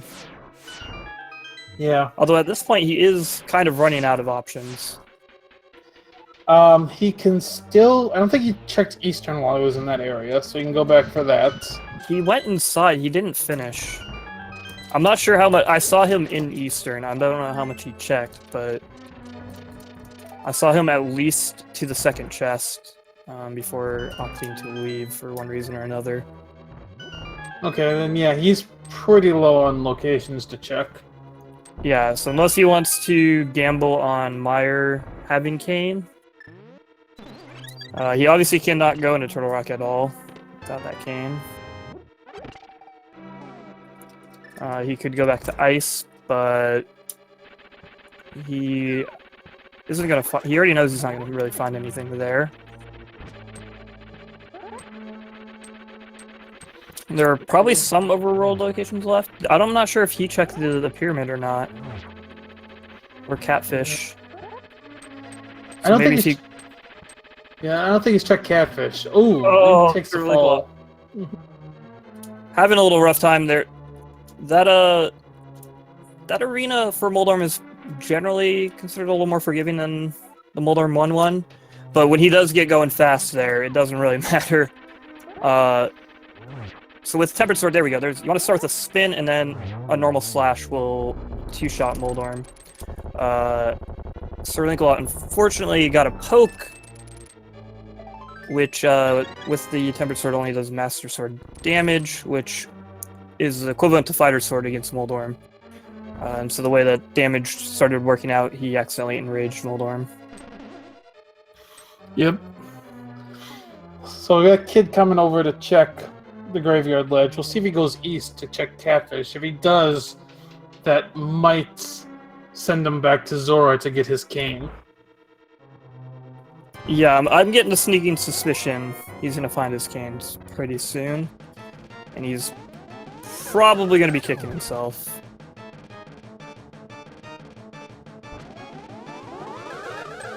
We do have the Geometry Wizard on Linkalot's side here. There's a nice double. Oh. He's not going to go to catfish. Steph, please! Where is he? I think he... Where is he going? Is he heading back to ice? I think he might be. Linkalot has slain the Geometry Wizard, so he's going to be heading into that Ganon fight. He's got the Tempered Sword, he's got Silver Arrows. He should have a blue potion on hand, he's got that cape, he's ready to go. This should be a fairly straightforward fight. Oh, we got the hobo check. I don't remember what was here, but it's definitely not going to be helpful. That's why I didn't remember it. Oh man. So not only did he steal all of his uncle's savings at the beginning of the game, but he went and found this guy living under a bridge and took all of his money too. Inconsiderate. Yeah. You never realize how much of a jerk heroes can be until you start realizing some of these things. Linkalot's already on phase 2 of Ganon. And I think based on the fact he's not slashing anymore, he's about to go to phase 3. Yeah, making good use of those resources that the game has given him. He's got half magic, he's got that cape. Might as well use them. It really it trivializes these first 2 phases of Ganon, which are typically the hard parts, particularly if you have the Silver Arrows. And now we have Seth diving into Mire without the cane. Honestly, at this point, I'm starting to wonder if he maybe thought he checked Zora early in the seed or something, and that's why he didn't go up there. I'm starting to actually really question why he didn't go up there. If it was some kind of error along those. Oh! And Link takes a fall. Feels bad, man. He was on pace for the sub 135, but unfortunately now he's got to start this fight over again. Yeah. As I mentioned, he should have that blue potion. And well, you can't get the fairy in that tree. Never mind. There is a fairy in that tree though. If you bonk it with boots. It's a pro tip. But also pro tip, you can't get it without the boots, so it's irrelevant. Yeah. But if you're Link in this situation, you gotta be feeling a little stressed after that, because it's just like, I hope that didn't just cost me the race. We know he's more than fine, but he doesn't know that. Yeah, you have no idea at this point. At most, he knows if he's got the race page up that Kidofseph isn't done, but then he takes that fall and he's like, well, what if he was right behind me? and you can start freaking out pretty hard here.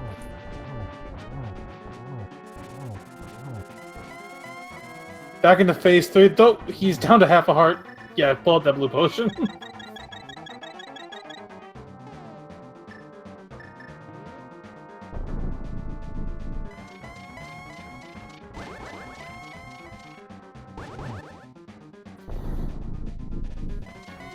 Yeah, he's taking it slowly this time.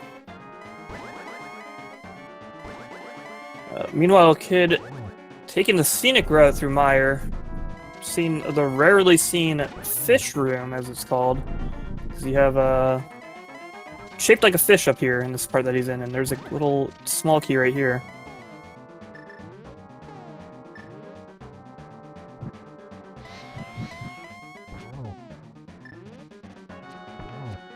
There's 2 shots. There's 3.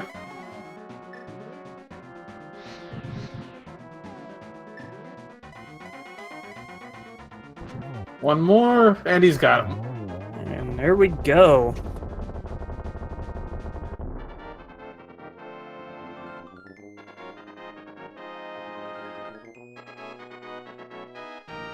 And SirLinkalot will finish this race in first place with an official speed racing TV time of 1 hour, 36 minutes, and 36 seconds. Yeah, good game, and congratulations to Linkalot. That was a very nice seed for him. It just, everything worked out for him.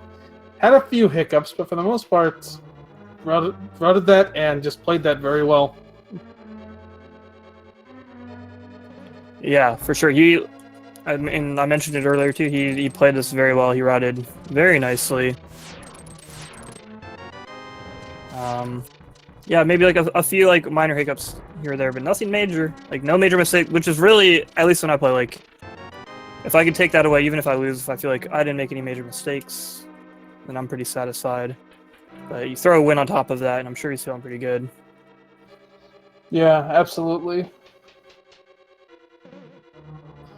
See if we can get him in here for an interview as Kid continues to check through Mire. We need him to go over to Zora. That's what's going to put him into go mode.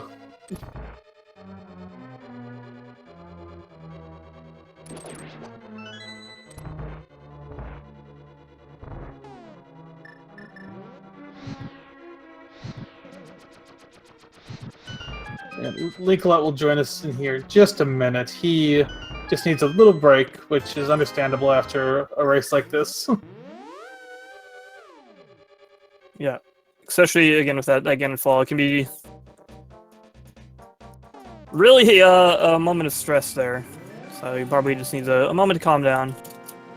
You know, catch his breath, maybe drink a little bit of water, relax. Meanwhile, Kidofseph not finding that cane he's looking for in Mire. You really just want to see him head back up to that top right part of the map where good old buddy Zora is. Like I mentioned earlier, I'm really just starting to question and like wonder if like he thought, like if he thinks he's checked it or something. Which way is he gonna head from here? Is he gonna make a catfish check? I imagine so. I don't know if, like I said earlier, I don't know if he checked the pyramid. He didn't check catfish, so maybe he's gonna finally...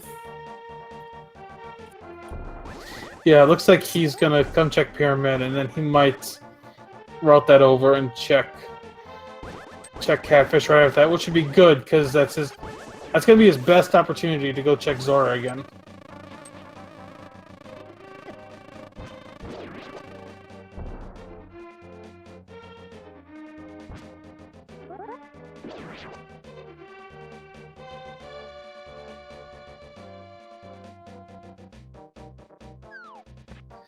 And we are now joined in chat here by SirLinkalot. GG.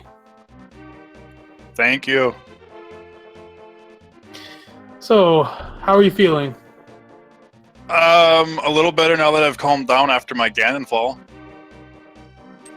Yeah, congratulations. Yeah, I was speculating on that a little bit. I feel like that could be. Yeah, I bet your heart was pounding after that because there's immediately your mind is like, oh no, like what if I lose because of this? Yeah, that's what I was thinking as I took the troll down fall. I'm like, okay, that's not too bad. And then I took the Ganon fall. I'm like, okay.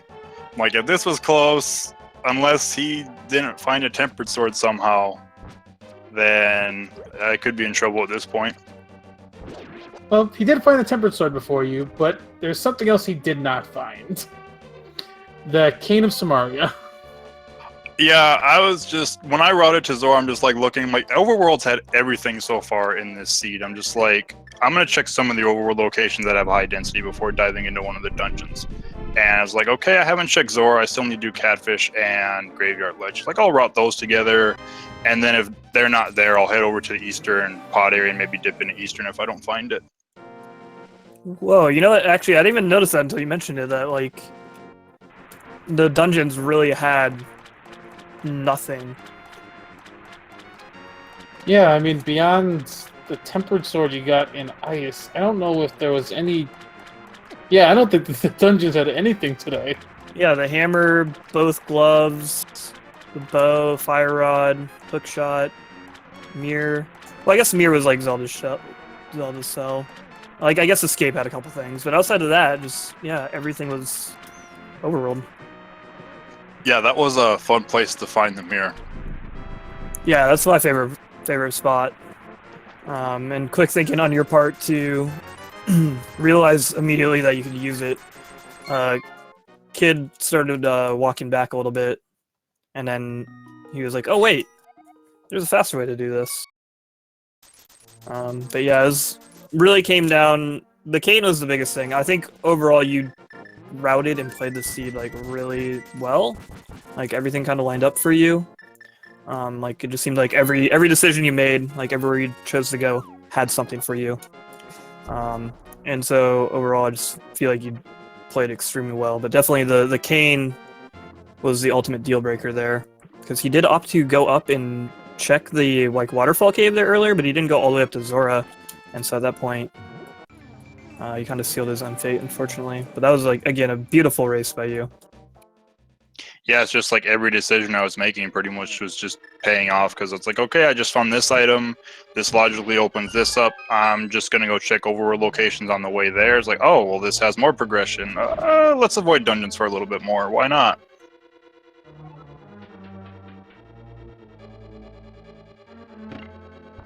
Yeah, and then you found... So, yeah, I guess technically your go mode was at Master Sword behind Sasrala there. And then you were opting to check convenient chests along the way in the dungeon. Yeah, I was just checking stuff. I'm like, I can do Master Sword if I want to, but I don't think anybody wants to. It's like, if I find a tempered, awesome. If not, I'll have to deal with Master Sword spins. I've got 3 bottles at this point, so I'll be alright. Yeah, totally. I agree with that decision, and like it worked out for you. Because again, like even with like, you didn't check that much extra stuff, and the fact that you did find just one sword after checking all that stuff basically made up for itself.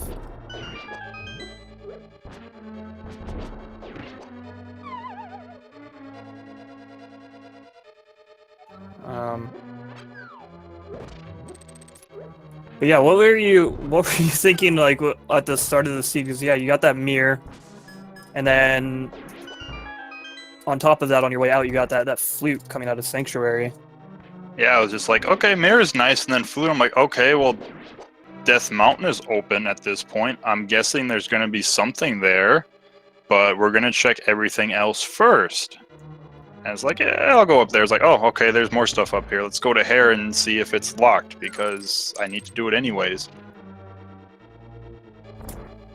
Dang, So- look at that 134 collection rate. That's really solid. Sorry, did you have a question or something there, JP? I didn't mean to interrupt you there. Now I was just gonna call it the collection rate as well. Just 134. It's a very quick seed. Yeah, I was like, I wasn't checking too much, and the pendant dungeons weren't even necessary whatsoever.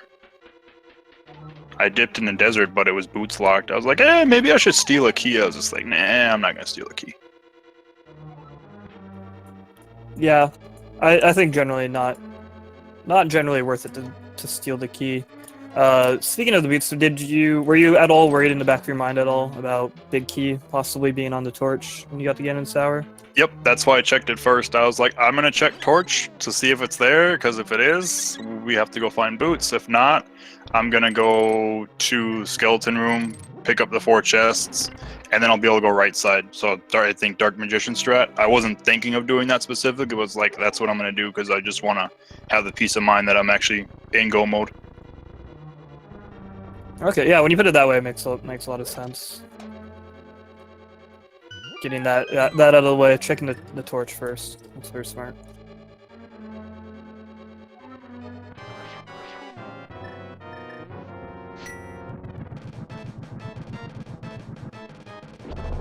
Yeah, I think the only time my heart was pounding more was the Ganon fight. But yeah, when I was going down the stairs waiting for the torch to show up, I was just like, please don't let the Big Key be here. It's like anywhere but here. I don't care even if it's in Tile Room, I'll be happy, because then Chad will be happy probably.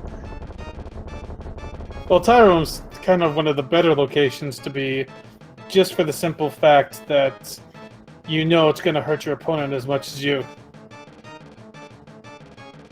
Yeah, usually, unless they feel like they're way behind and they just gamble Tile Room right away, you know if it's there, you're probably not gaining or losing any time, or if you are, not that much.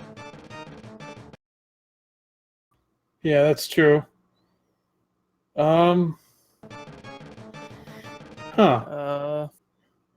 I'm not sure what's going on Kid's side here. His timer's still running, but his music is stopped.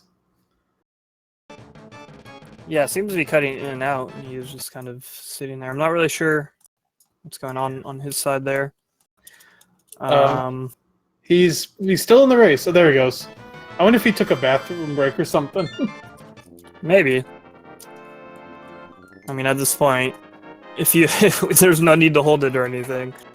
So yeah, Linkalot, when you went over the East Death Mountain and you got the hookshot and the power gloves, which gave you Dark World access, because at that point you already had the Hammer and Pearl. You had a lot of options available for you. How did you kind of decide on where to go? Well, I wanted to check, because my routing was thinking, it's like, I'm going to just check Hype Cave, because it's quick to check, and there's 5 items there. There could be something important there, because I still think at that time I didn't actually have a sword at all yet. And I was like, I'm going to check Hype Cave, then I'm going to go to Village of Outcasts at that point, just kind of route my way down. If I end up fighting the Titan's Myths, then I don't need to kind of go all the way over there with the purple chest. When you're doing the world tour, it's out of the way at that point. And just kind of route the purple chest like that, which that's actually what ended up happening exactly. I found the mitts, I believe it was the digging game, had the mitts.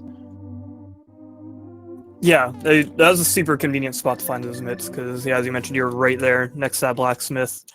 And really, like, you can just jump over there and do those things while you route down and take the purple chest afterwards. So that worked out really well. Because yeah, I was actually going to ask specifically about the Hype Cave first check instead of just going straight to Village of Outcasts. But the thought process there makes a lot of sense. Looking for like a sword or possibly those mitts, as you mentioned.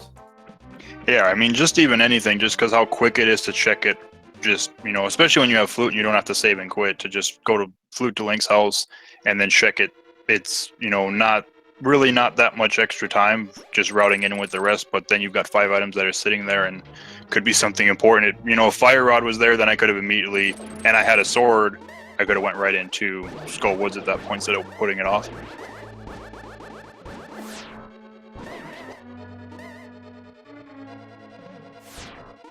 So you're up to 3-2 now. You're still alive for the brackets. How do you feel going into your final 2 weeks?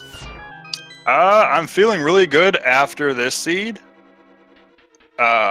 Just the right decisions, everything like that. I know I had a practice earlier today, which it would have actually been quicker than this. My collection rate was 121, but I had minimal equipment on Trinex, like hammer. I think it was 8 hearts and green mail.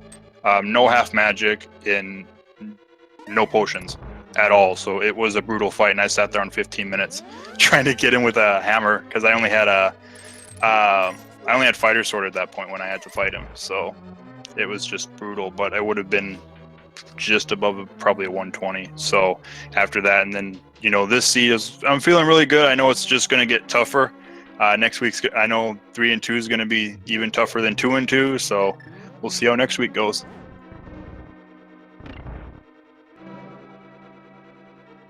Yeah, for sure. Best of luck to you in the upcoming 2 rounds as well. Yeah, definitely. Any other thoughts here? Don't want to keep you around too long if you need to get going to do some other stuff. No, I mean, it was a good seed. It was a nice, fast seed. It's nice to see those every now and then. Having the lamp was nice because the last few seeds I've had to do lampless as well. So finding that, I was like, hey, I don't have to do the Meyer Dark Room anymore. Yeah, it's always there, so you don't have to worry about doing lampless rooms. Yeah, especially that Meyer one can just be a real pain. So it's just like one of those dark rooms. The second it gets away from you, it's really hard to find your way back in the dark there. Well, I mean, GG again. If you want to hang around with us, you're more than welcome to. You're also welcome to head on out if you need to.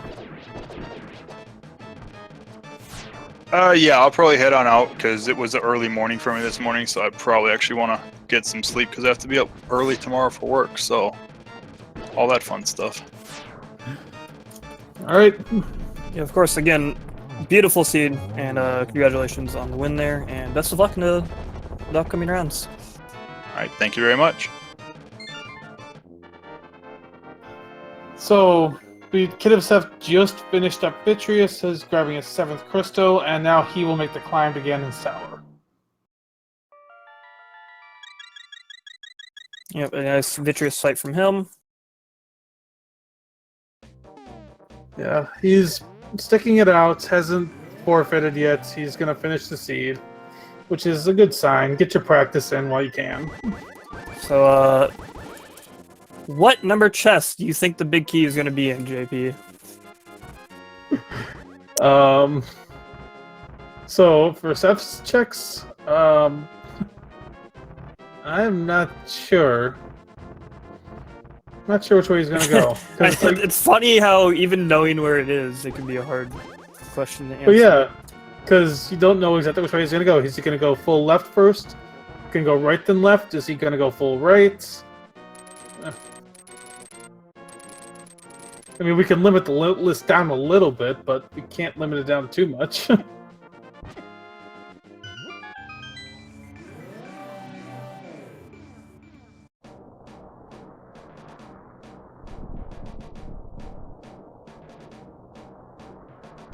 Alright, and as Kidofseph makes his way back up to Ganon's Tower, just threw out the links to the runners' pages in chat there.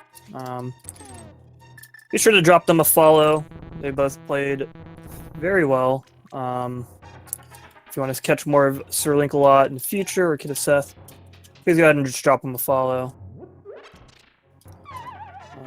It's very kind of them to let us kind of commentate and watch their race, providing entertainment for me and JP as well as all of you in chat there. Yeah, definitely. If you like what you see, make sure to give him a follow. Kidoseph's coming up on GT. Let's see which route he takes.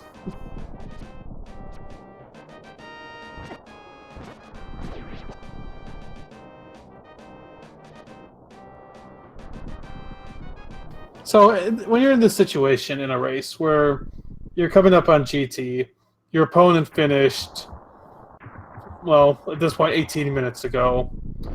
What's going through your mind? If I was Kidofseph, I would be wondering why, as Mega Man X, can I not just wall climb up Ganon's Tower and just skip all this nonsense? That is a very interesting way to put it. I mean, I was just wondering, like, why can't he, like, yeah, why can't he just wall climb up? It's like Boomer Clanger's stage, dude. Alright, well, I have a feeling we are going to see the big key for a little while, because there's the shield and Quake starting right there. I kind of forgot about. Yeah. But honestly, to to give your question a legitimate answer, I don't know. As you mentioned, it's again kudos to Seth for finishing this out. There would have been nothing stopping him from just quitting out of this race. Seeing that his opponent had finished, there's no real incentive for him to finish other than for closure and for our purposes, our viewing pleasure. And also a bit of practice. Because personally, I think being good at Ganon's Tower, and then obviously Ganon himself, is one of the most important parts of Randomizer. Not because it's just obviously one of the most difficult parts to execute well in this game, but there's also the fact that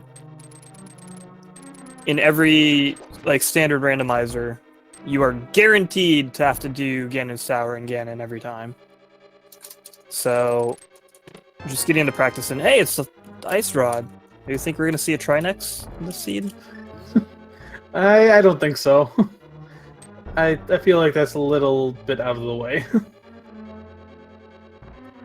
You might have boots. We'll never know. Yeah, we may never know where those boots were in this seed. The pain of not knowing is the worst. But yeah, like I said, I think again, this is just one of the most important parts to practice for Randomizer, since every time you start a seed, you're going to be ending here. Like every other dungeon, there's a chance you might not see Turtle Rock like this seed, or you might not see Eastern or Desert if they're pendants, But Ganon's Tower and Ganon, you're going to see every single time. Yep, absolutely. Absolutely. You're always going to be coming up here. Yeah, definitely have to applaud him for finishing this out for us.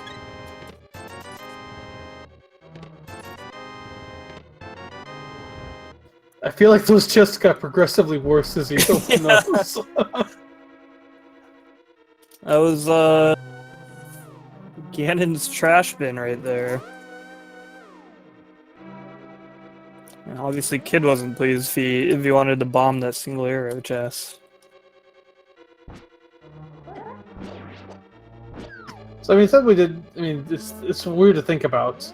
SirLinkalot finished that scene 136 without the boots, and that's kind of a little bit crazy to have a time like that when you don't have the boots at all in the seed.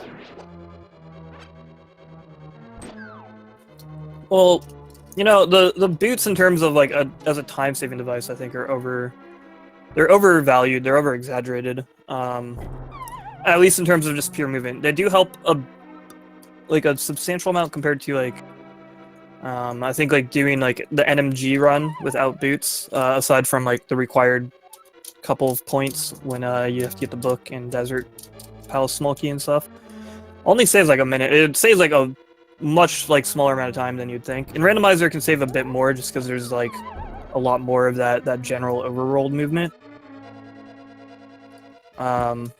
But just purely as a time saving tool, they're not as substantial as you would expect.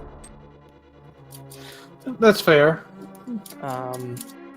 And honestly, one of the nice things, if you're, I don't know, I bonk a lot with the boots, and a lot. I'm really bad with the boots.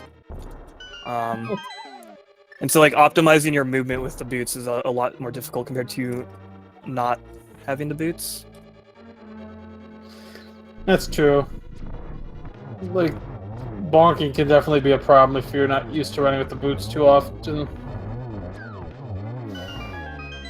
Nice little armless fight there from Kid. Let's see what's in these other 3 chests. Oh my god.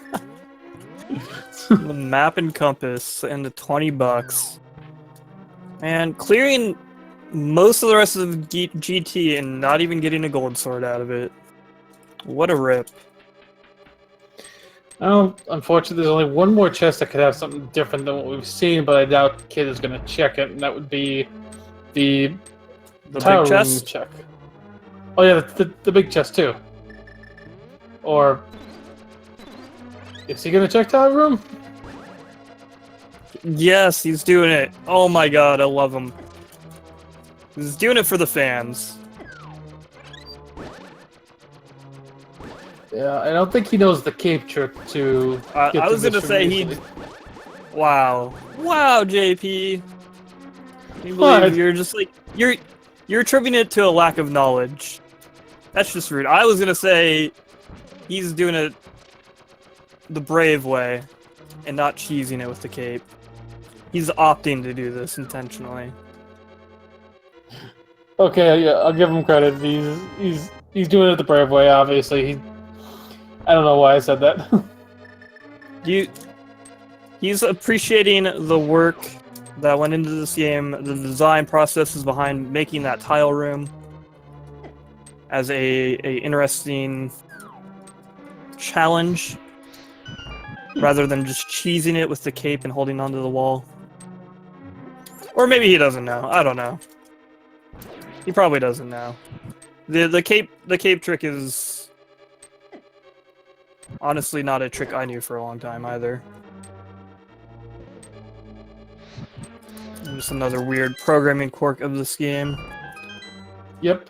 Where if you use the magic cape and then grab onto a wall, you don't lose magic. Because holding to a wall it empowers Link with magic and gives him an infinite pool of mana. I don't know. I'm just saying words. Yeah. By the way, to answer our question from earlier, that was chest 20 that Kidofseph got his big key in. Darn, almost my 21. If only he had checked one of those chests on the left first. I demand a refund. Okay, we'll give you your $0 back. Actually, I don't know. I honestly don't know if you. I paid 3 kappas. I want a refund.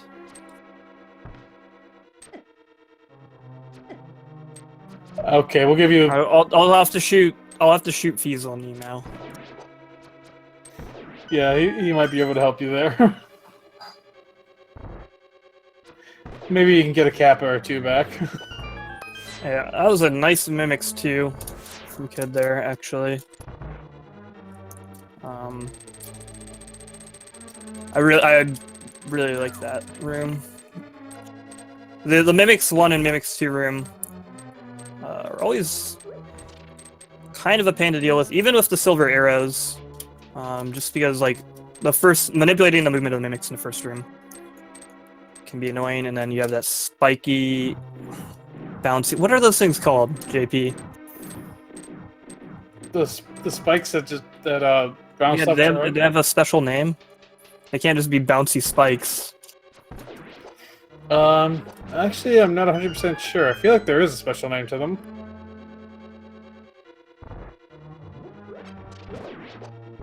Alright, well, the spiky, bouncy spike thing in the Mimics 1 can be really frustrating, even if silver arrows. And then Mimics 2 without silver arrows is honestly one of the most annoying rooms, in my opinion. With silver arrows, it tends not to be that bad. But Kid actually did it extremely fast. He went up first, which is not something I'm as familiar with, but he made it look good. And now he is on his way through the gauntlet here, making good use of that hook shot for those iframes. And again, utilizing that blue potion, making use of those resources he has. He's very smart.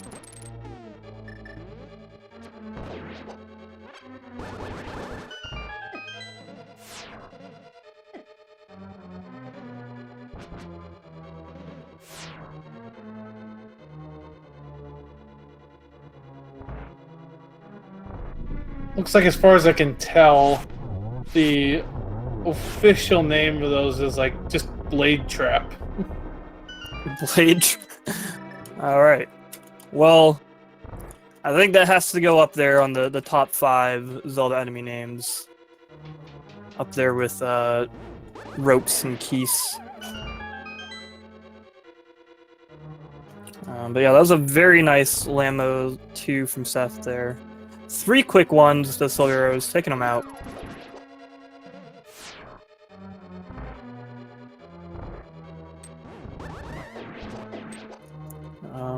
Second Wizard Broom, giving him a little bit of trouble there.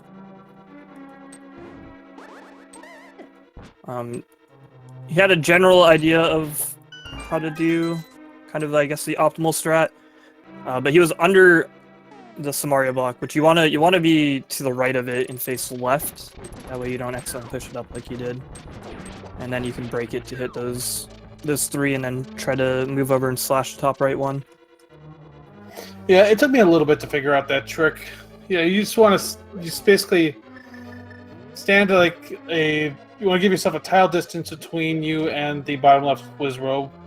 Stand to the right of it, place the block to your left, a little bit under and to the left of it, then you detonate, and then you walk upright and slash. Yeah, that's actually, it's another one of those things that I think like experienced players make look really easy. I mean, well, that's just kind of this game in general. There's a lot of stuff that experienced players make look really easy, but definitely took me a while to pick up on. Because I would do something similar to Kid a lot, and I would only like end up hitting like 2 of them with the block, or just barely missing the top right one. It took me forever to get the 1 cycle down, basically.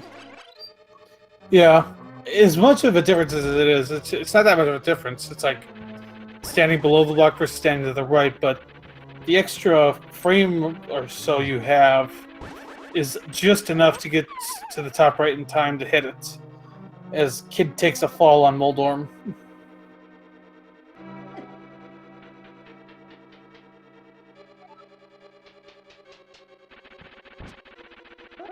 I don't think he grabbed the magic refill, which I don't think will hurt him too much because I believe he has potions. Oh. Yeah, and there was another poke. So again, he didn't get enough of the damage off to actually finish him, and then Moldorm immediately retaliates by being a jerk and pushing him off.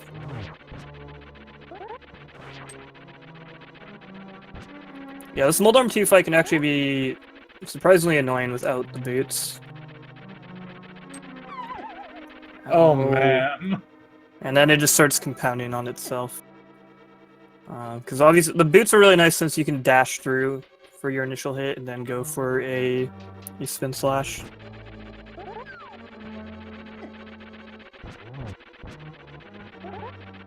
Come on, let's get it. Oh my. Oh. Honestly, at this point, I feel like I would just go for 3 slashes.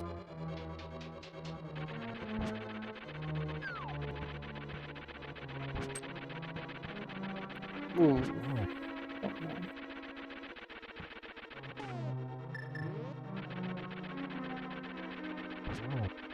There's 2. 1 more slash. There it goes.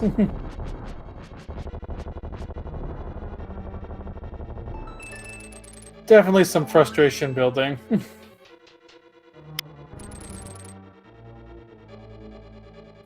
Yeah, honestly, it's one of the hardest parts about running this game, like running Randomizer, is keeping that frustration in line.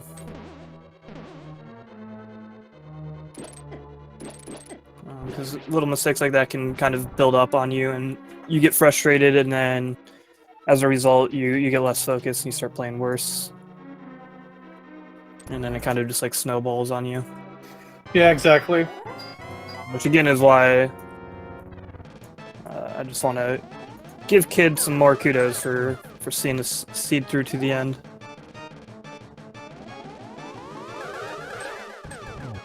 This got started the double, that was a single.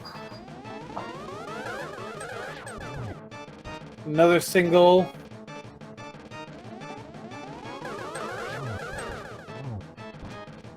Maybe you didn't double the first one.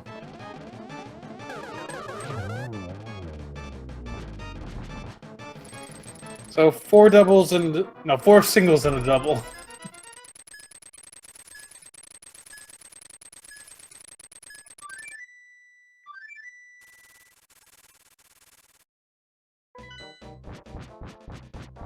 So Kid is gonna drop into his Ganon fight.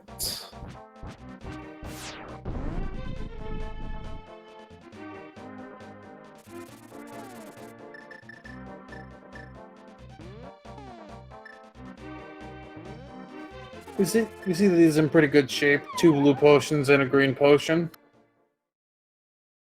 Yeah, and that cape on hand. Again, should hopefully be a very straightforward fight. As long as he doesn't take a unfortunate fall or anything like that.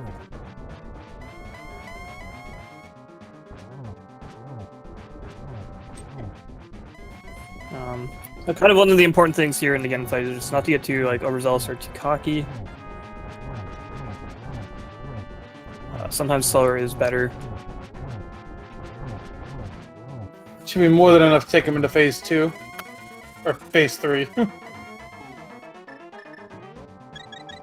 Yeah, you need 12 tempered slashes on phase 1 and 2 to move to the next phase. Kidofseph ensuring that he finished phase 2 there with probably 13 slashes. Just wanted to make sure, just one extra. Yep, never hurts. He's got 3 slashes. There's his 4th slash in phase 3. He's on to the final phase. Oh! Yeah. So the bat there, it's a really wonky way it works is that it basically hits you the opposite way of what you would expect. Yeah, that was really unfortunate. And again, that's kind of what I was saying. Why you want to play it a little safe, especially as you get to the last phase again, and that risk of falling is there. Ideally, you want to try to get that slash in as soon as he appears if you have silver arrows, so that you can get him with 1 or 2 quick ones real quick before those torches even go out. But it's not worth going for it unless you're already in his face when he gets to his teleport location, because you are at risk of him fireballing you, firebatting you in the face. But he's right back in there. He's at it again. You got a fast phase 1. See a fast phase 2.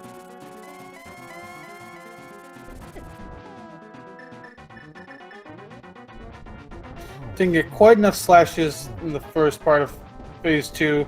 We go for a second cycle here.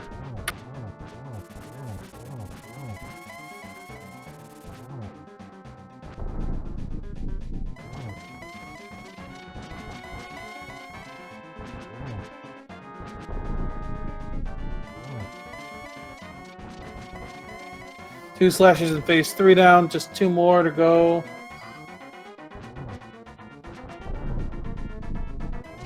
One more slash. On to phase 4.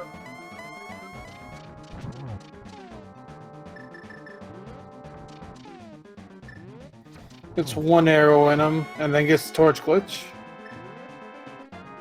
Yeah, it's a nice, spicy fire rod shot there.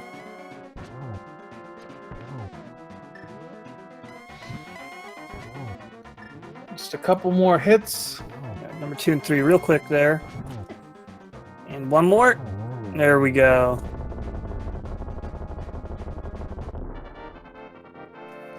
Putting that pig in his place. And Kidofseph looks like he should slide in here just under the 215 mark. He will finish with an official Speed Racing TV time of 2 hours, 14 minutes, and 51 seconds. And it looks like we've already got him in the waiting room ready to join us.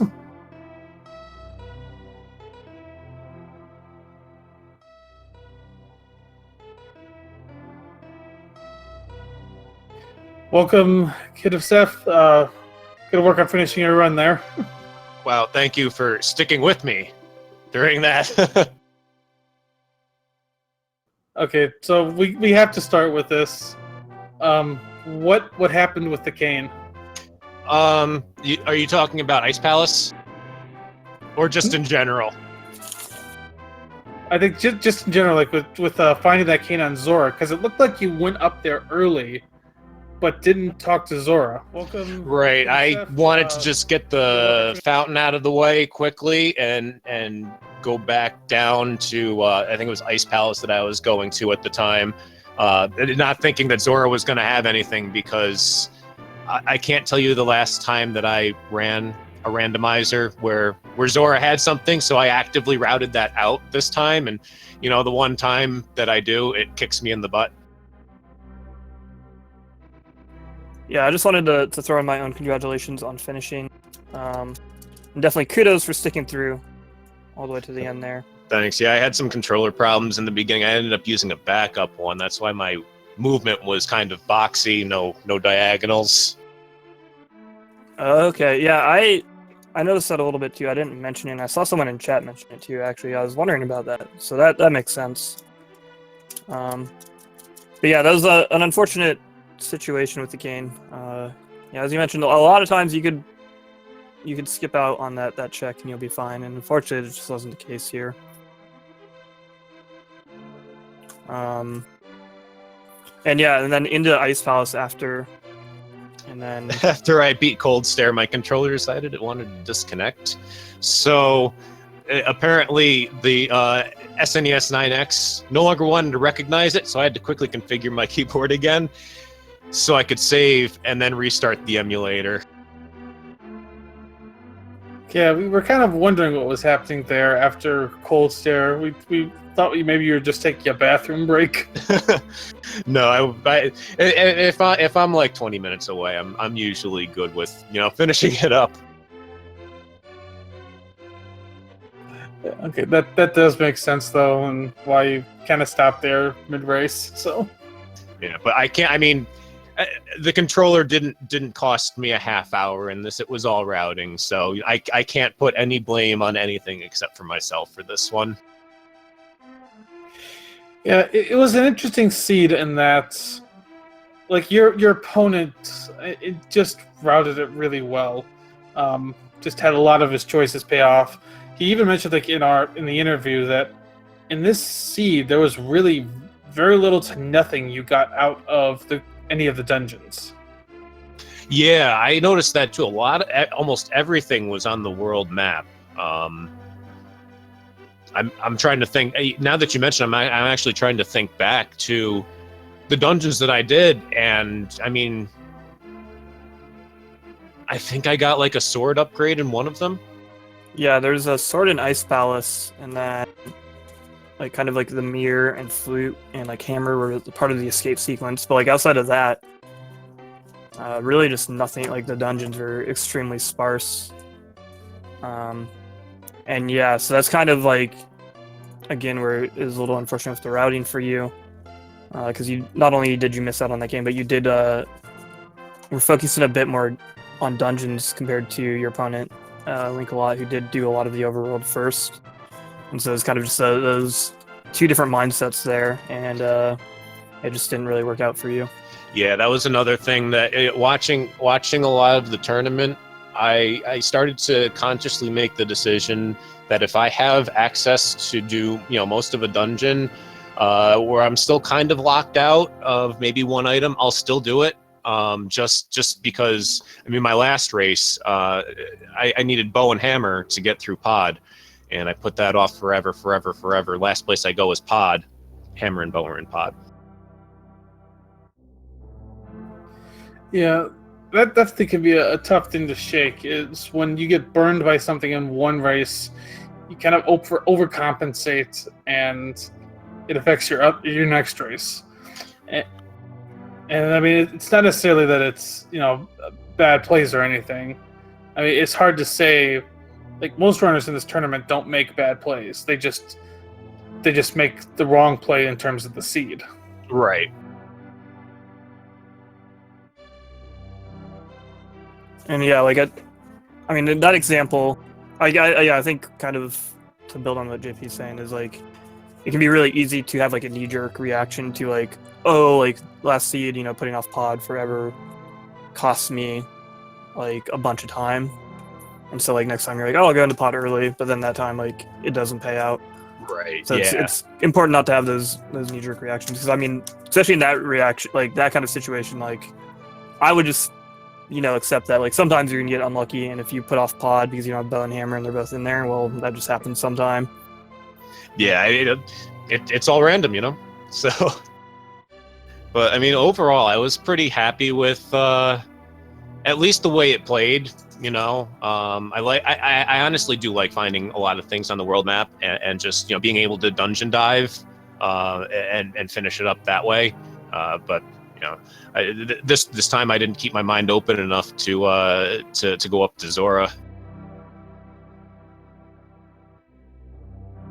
Yeah, and like I can kind of see where you're coming at, especially like that's one of those places, like along with like kind of like Ice Rod Cave and sort of Desert Cave, that's kind of like over in the corner of the map, and there's not necessarily a whole lot else there, and so yeah, it's something kind of like you just have to batch it up and kind of like with Agana's Cave. I routed through there when I was in Desert Palace, and I just like to do things in larger batches, and today it cost me. I won't go out and say that it cost me the win, because I feel like he was the stronger player overall anyway. I talked to him a little bit before the race, and he's been doing this quite a bit longer than I have.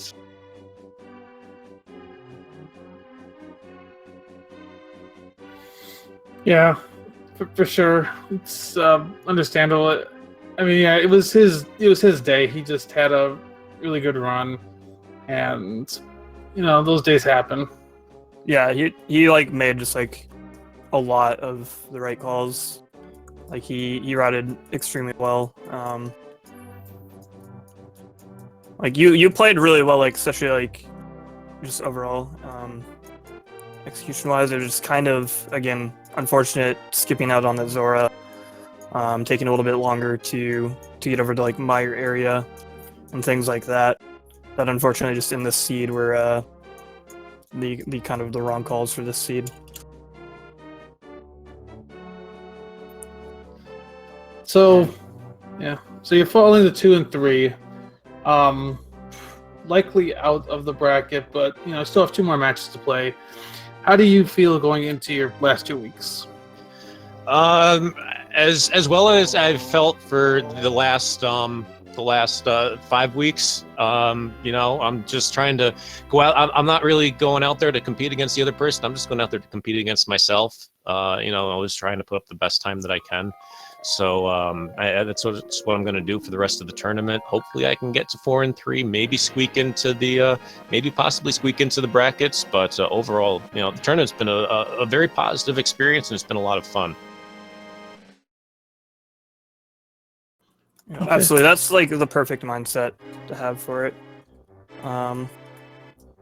You are racing against another person, but you just want to do the best that you can and try to improve on yourself.